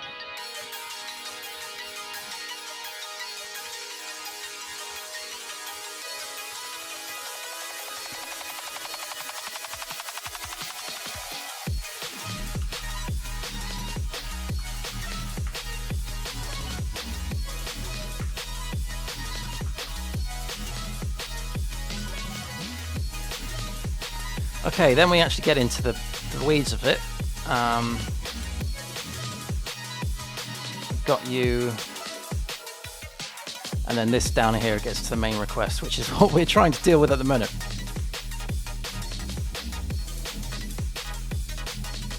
Main request, yeah, okay, let's, what's this? php.info, user deprecated. Hey? Oh, it's the encoder class.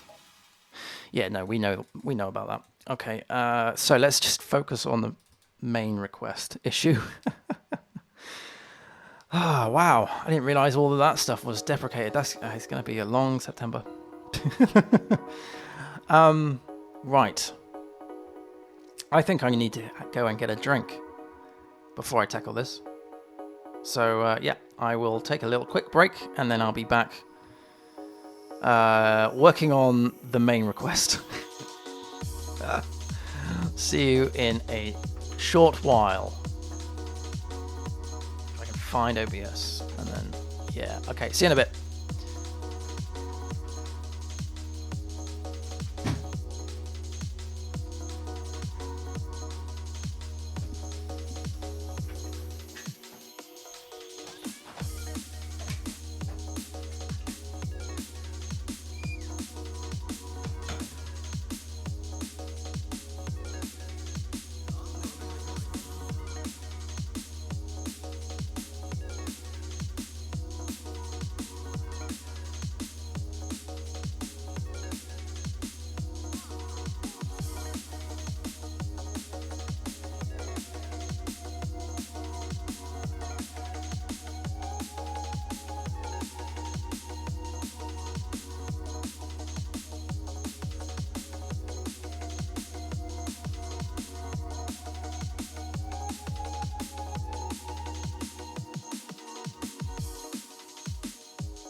Okay, right, so I think what I need to do is think about feedback loops.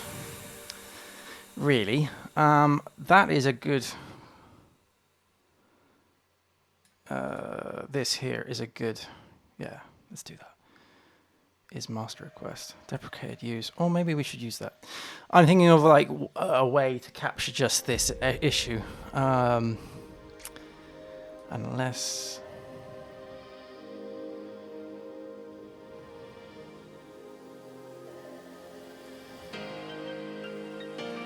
Seems to only hit that, right? So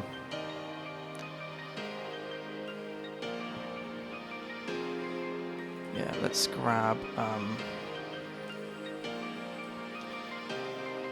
that. That's probably a good thing to grab. And then let's come out of this. Then let's do tail. We'll do a -f to follow. We'll do var log, and then we'll do devlog. And we'll pipe this to grep, and we're looking for that. Press enter. Now, hopefully, if we just refresh the page, we'll get that issue. So let's grab that. Let's refresh the page. There we go. Right, so you can see that it's just pulling out that log entry. Obviously, there's a lot of log entries specific to this warning, but essentially that's how I'm going to check it. So I was thinking whilst I was making my my herbal tea and my drink, my other drink, how best to see this specific error that I want. Because going up here is like a flood of messages. But this is good because it pins that out. Okay, so I've got no idea how to solve this. Absolutely no idea whatsoever. So this is going to be fun. And I think what I'll do is I'll attempt to fix this. I'll time box it to say maybe, let's do half an hour. Yeah. And then if I can't fix it within half an hour, I will come off stream and try and fix it offline. Because it's been a long stream already, and there's a ton of other things to do. So let's time box it for. I tell you what, let's time box it for 25 minutes. So when it gets to 6 o'clock, top of the hour, if I haven't solved this already by then I will take it offline and I'll do it later. So let's deal with this then. How do I start? Well, there's a clue already here. I refreshed the page once, and I received 1, 2, 3, 4, 5, 6, 7, 8 requests. So it seems to be hitting, it's like sub-requests are doing this. There's also, we can see that it's coming off of the kernel event. So let's copy the kernel event here and see, because I do have event listeners. So let's do a commando, paste that in, kernel event. Right, so they're in vendors. Sorry, I didn't mean to click on that. Let's do all. Okay, so it is just in here. Kernel event in vendor. That's not very useful at all. Let's do is master event.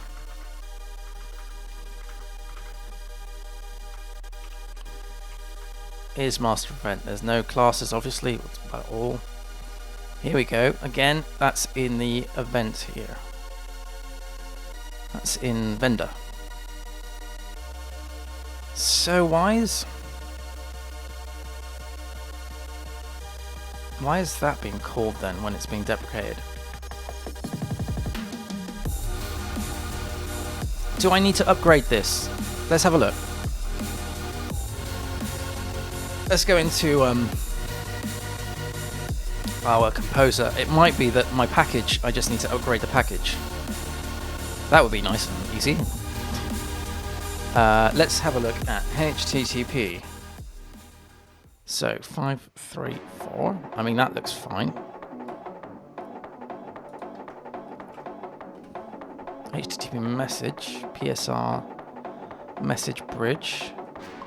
Totally guessing here as to where it could be. Playing a bit of detective work, as it were. So it doesn't look like it's in here.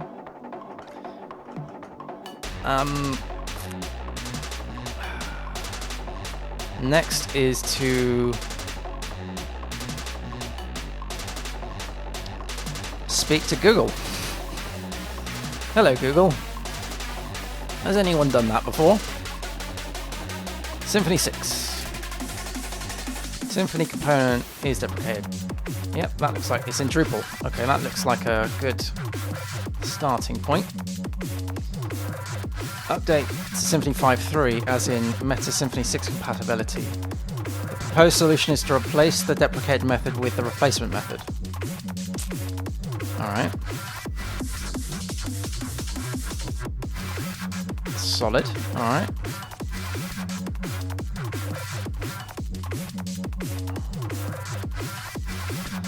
They're talking about the request stack there.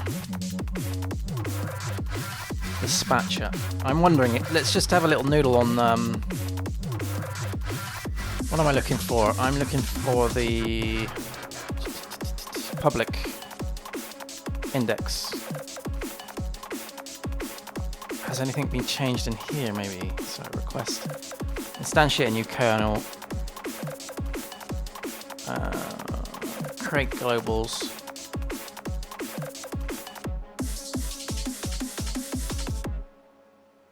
Set trusted proxies, then send, terminate. Nope. I was hoping that there was something in here I could look at. What about in the, not in config, no, I don't want to move anything. What about in, yeah, what about in config? What about in bundles? No. What about in? No, I'm literally just pulling things out of thin air. All right. Symfony HTTP kernel. That is the package. Do we have this package? Is it a package that I need to remove, or is it a package I need to add? Again, let's go to Composer. No, I don't have the package. Is that the issue? Used since? No, it's not. And I obviously have it because instead.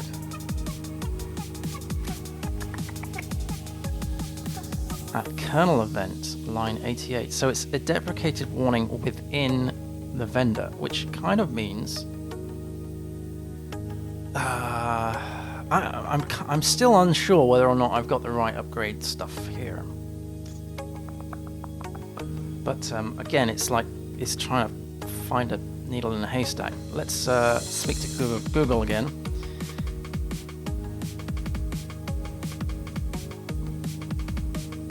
Since HTTP 3, that's Git memory.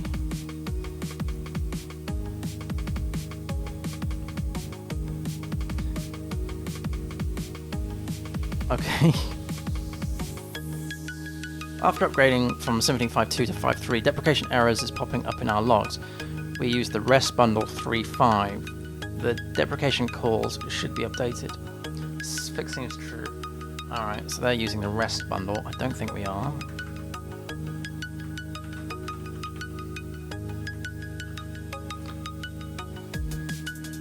No.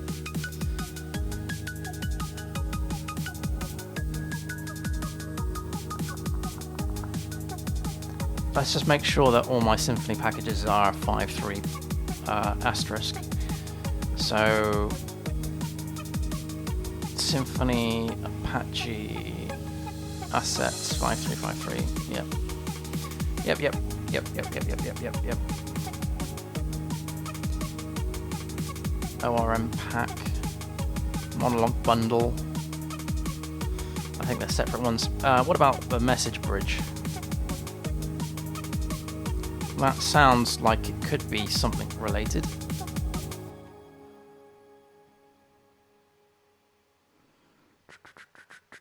Maybe, I don't know.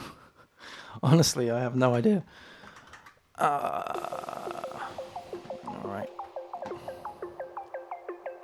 Let's have a look at the changelog.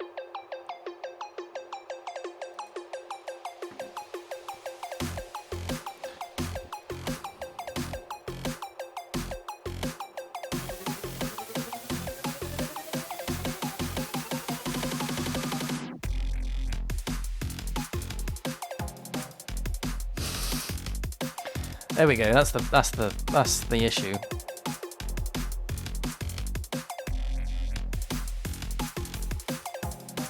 Which is fine. I see that. But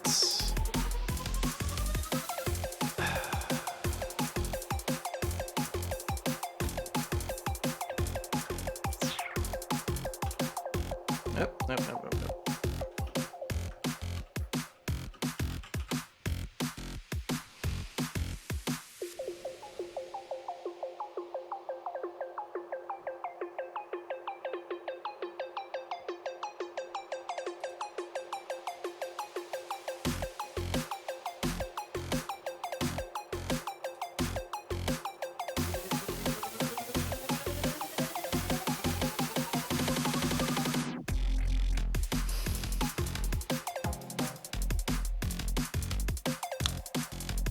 Since instead at kernel event on line 88 is deprecated. Use simply HTTP kernel event. So even though I don't have that package, I'm thinking that there is another package that I've got that relies on a previous package of HTTP kernel, because I do have it. Let's have a look and see.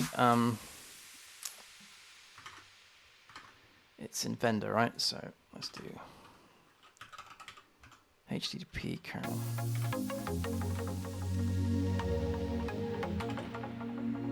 There we go.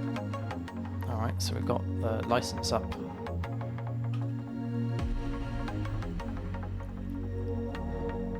Kernel event. This is coming from kernel events.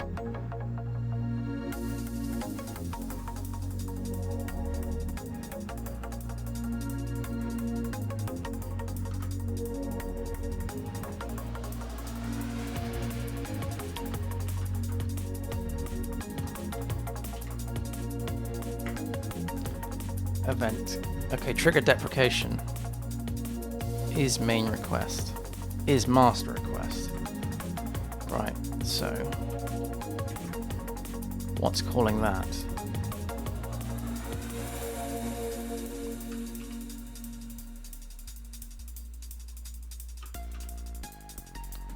No.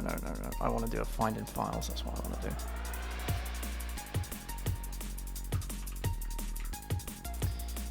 Request listener. It's Sentry. It's Sentry, I found it. It's Sentry. Sentry is calling is master request, and of course Sentry is running on each request, therefore it's calling the wrong one. Aha! I found it. It's Sentry. Right, so, okay, let's see if we can upgrade Sentry. Where are we at with Sentry? Where's the 4.0.3. Let's see what when I get to packagist.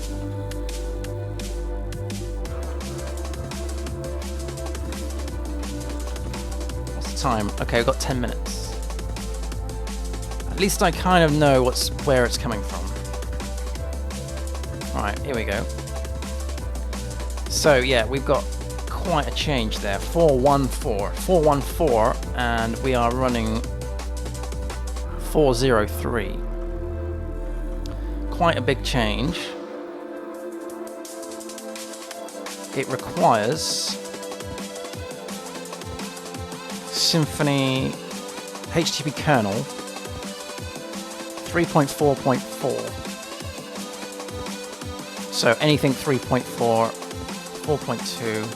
So it seems to be okay. It seems to be compatible with that.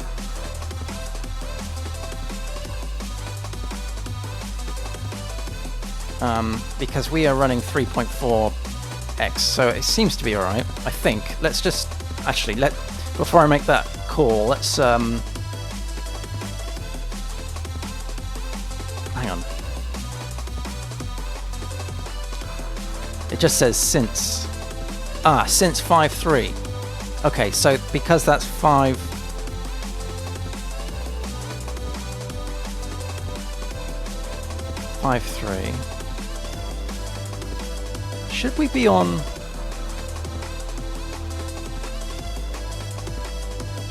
No, actually, maybe that isn't right.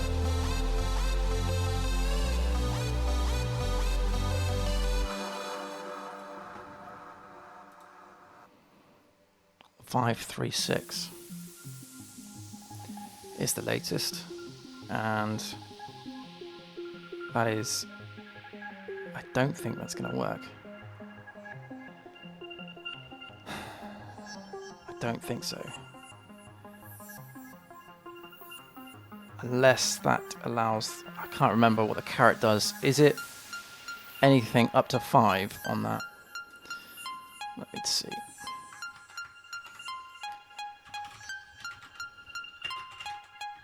There's a semver checker.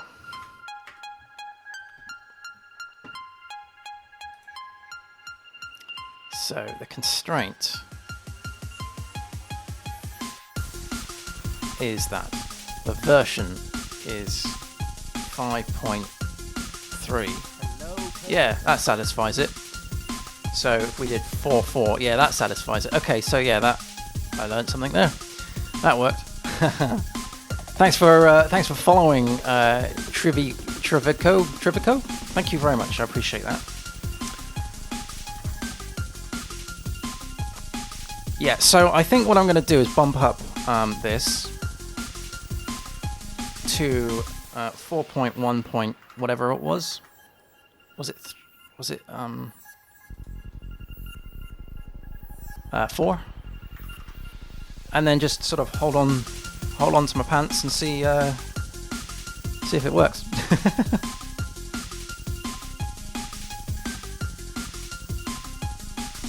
Great question there. Give me a second. I will answer in a minute. Why is that complaining? Missing closing quote. Is it? No, I don't think it is.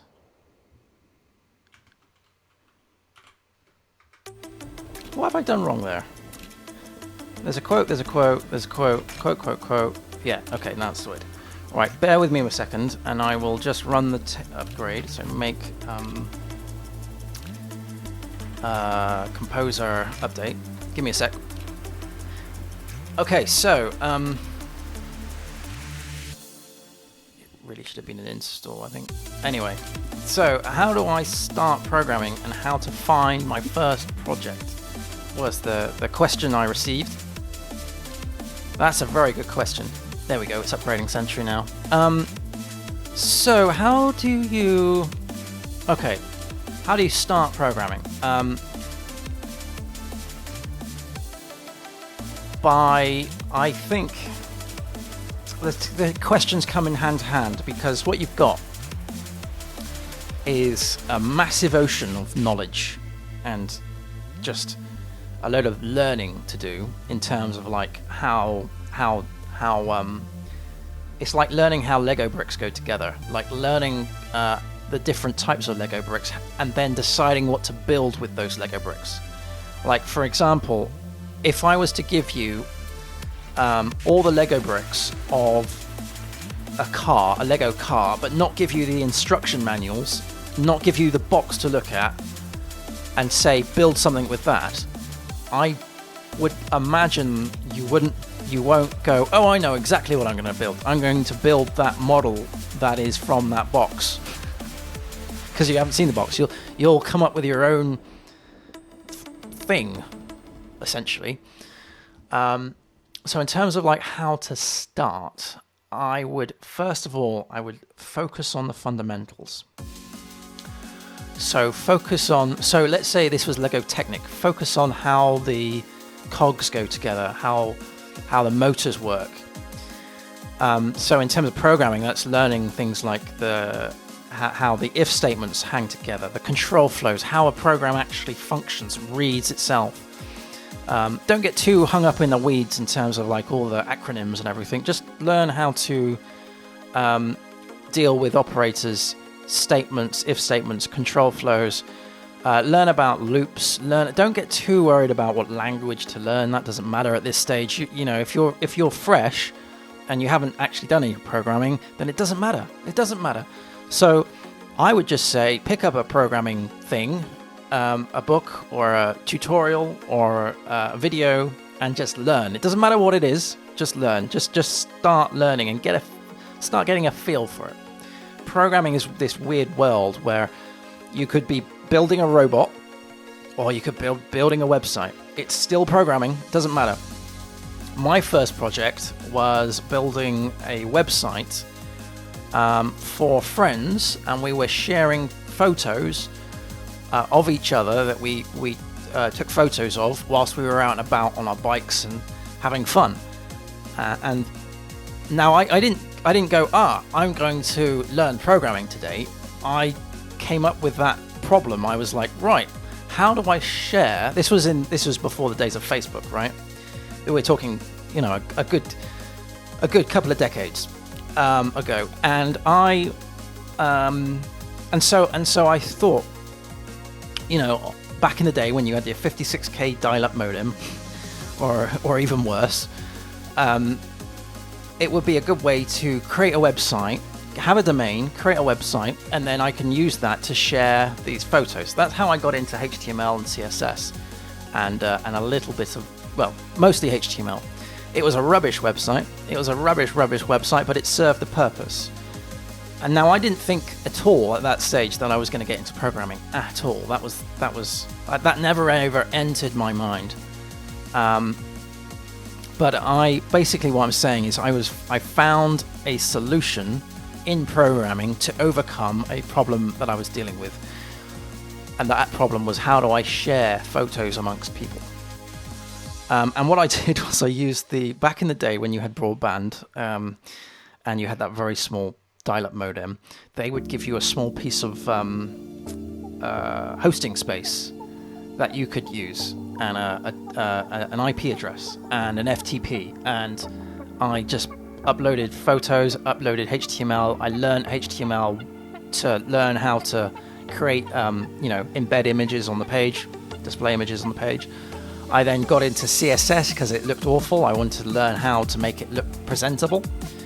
And then I bought a domain, I set it to the IP address, and then there you go. That was my first ever website. So what I'm saying is, come up with think of a thing that you want to solve. Think of a thing that you want to solve, because by solving that thing, you're going to get more enjoyment and more.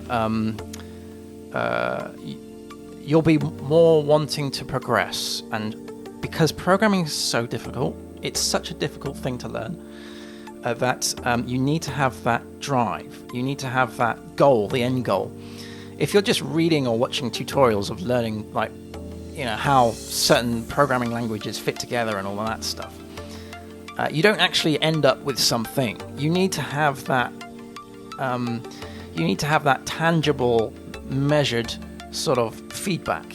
I built this. So I would probably if you're a gamer, maybe learning how to use JavaScript to create games. It doesn't matter. It doesn't have to be JavaScript. It could be whatever you want. If you're more in terms of like an artist, and you do paintings, or you do some graphical animations, learn CSS. Create animations and really great digital art using CSS. Use that as your hook to get into it. And then what happens is you'll start learning without realizing you're learning, because you're creating. That's my advice. I hope that makes sense. Okay, I want to start to make an app, but I don't know what app to start to make.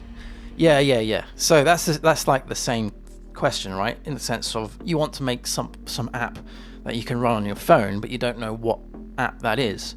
So if you're a gamer, create a game. If you're an artist, like I said, create some web art that can scale well on a mobile device or a tablet. But there's all sorts of, like I was speaking to people on the podcast where they were at their job and they were using programming. They weren't a programmer before, but they got a problem with their workflow at work, and then they chose programming as a solution to speed things up, make things more efficient. That was their hook to get in.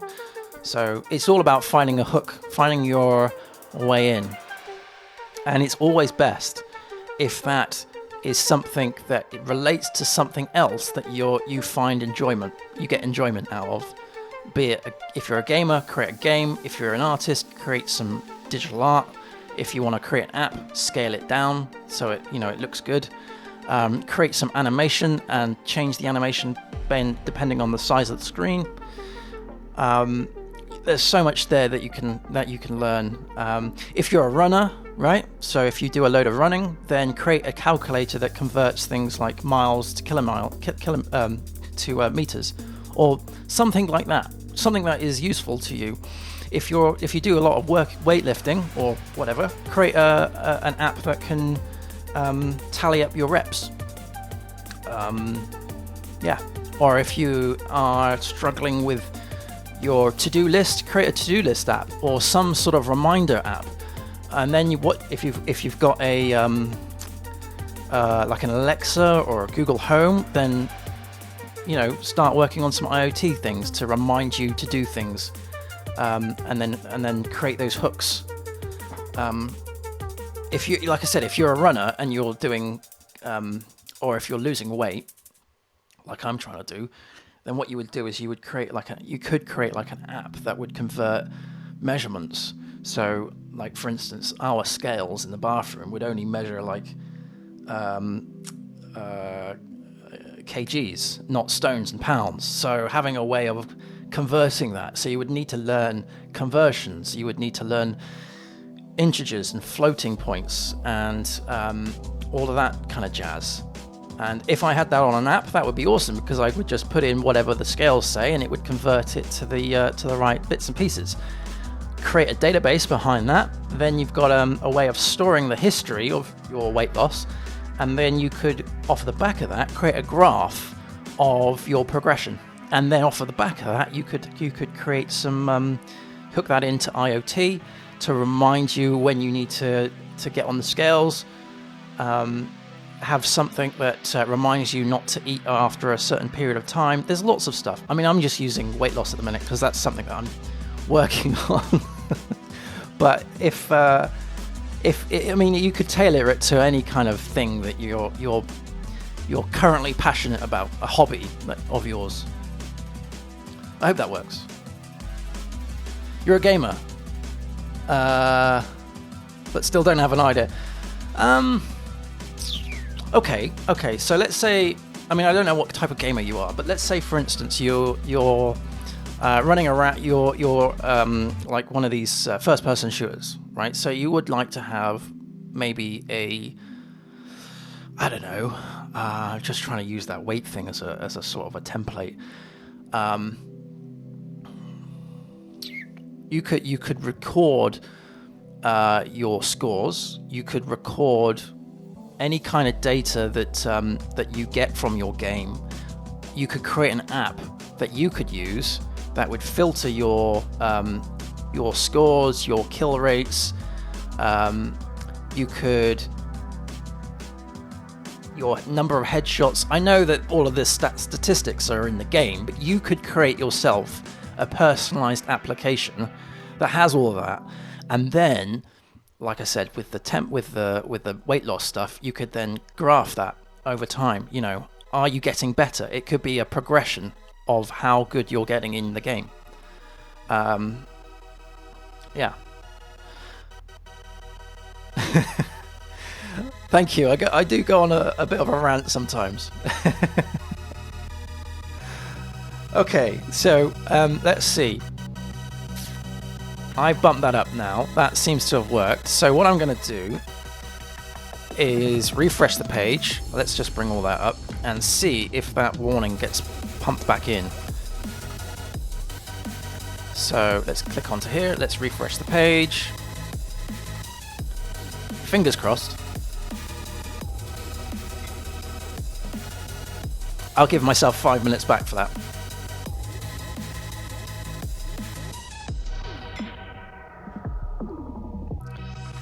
So yeah, that worked. Oh no, it's still loading. Anything coming out in the log files? No, nothing. Awesome. That seems to have worked.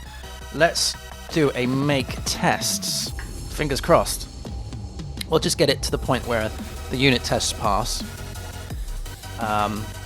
We won't worry about the acceptance tests or anything like that at this stage.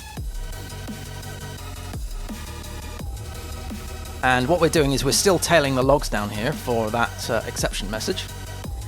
But I'm confident that that's fixed it.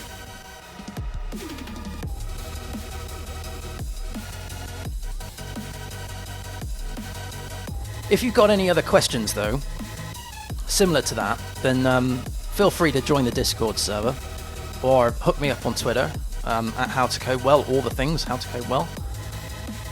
More than happy to talk about these questions.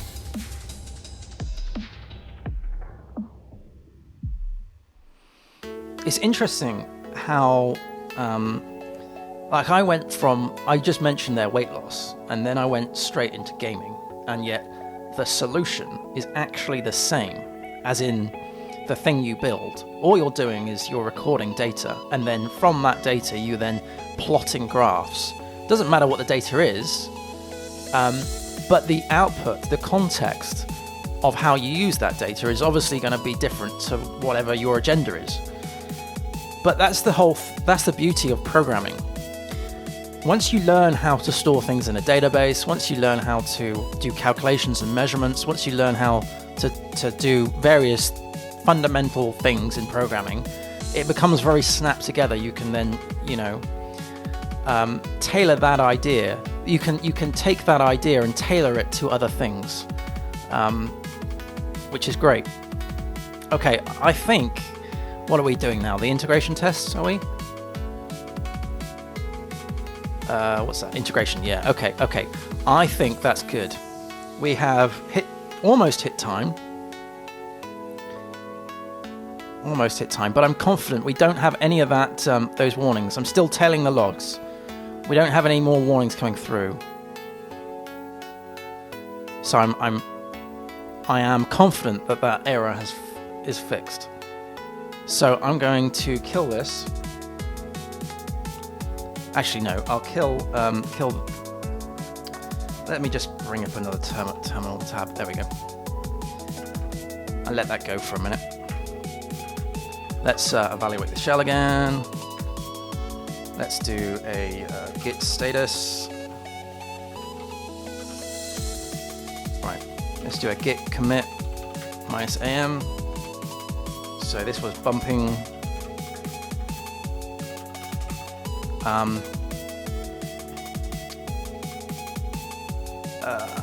What was I? What's it? Sentry. There we go. Bumping Sentry version to fix.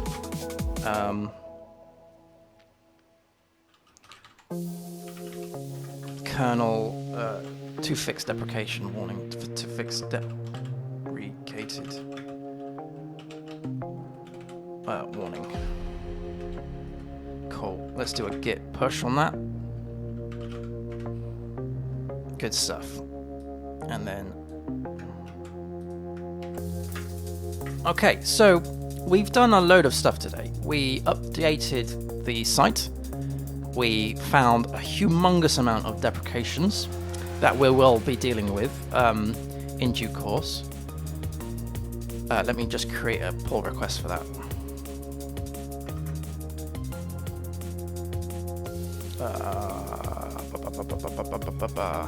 Sorry. Where are we? Code. There we go. Compare and pull.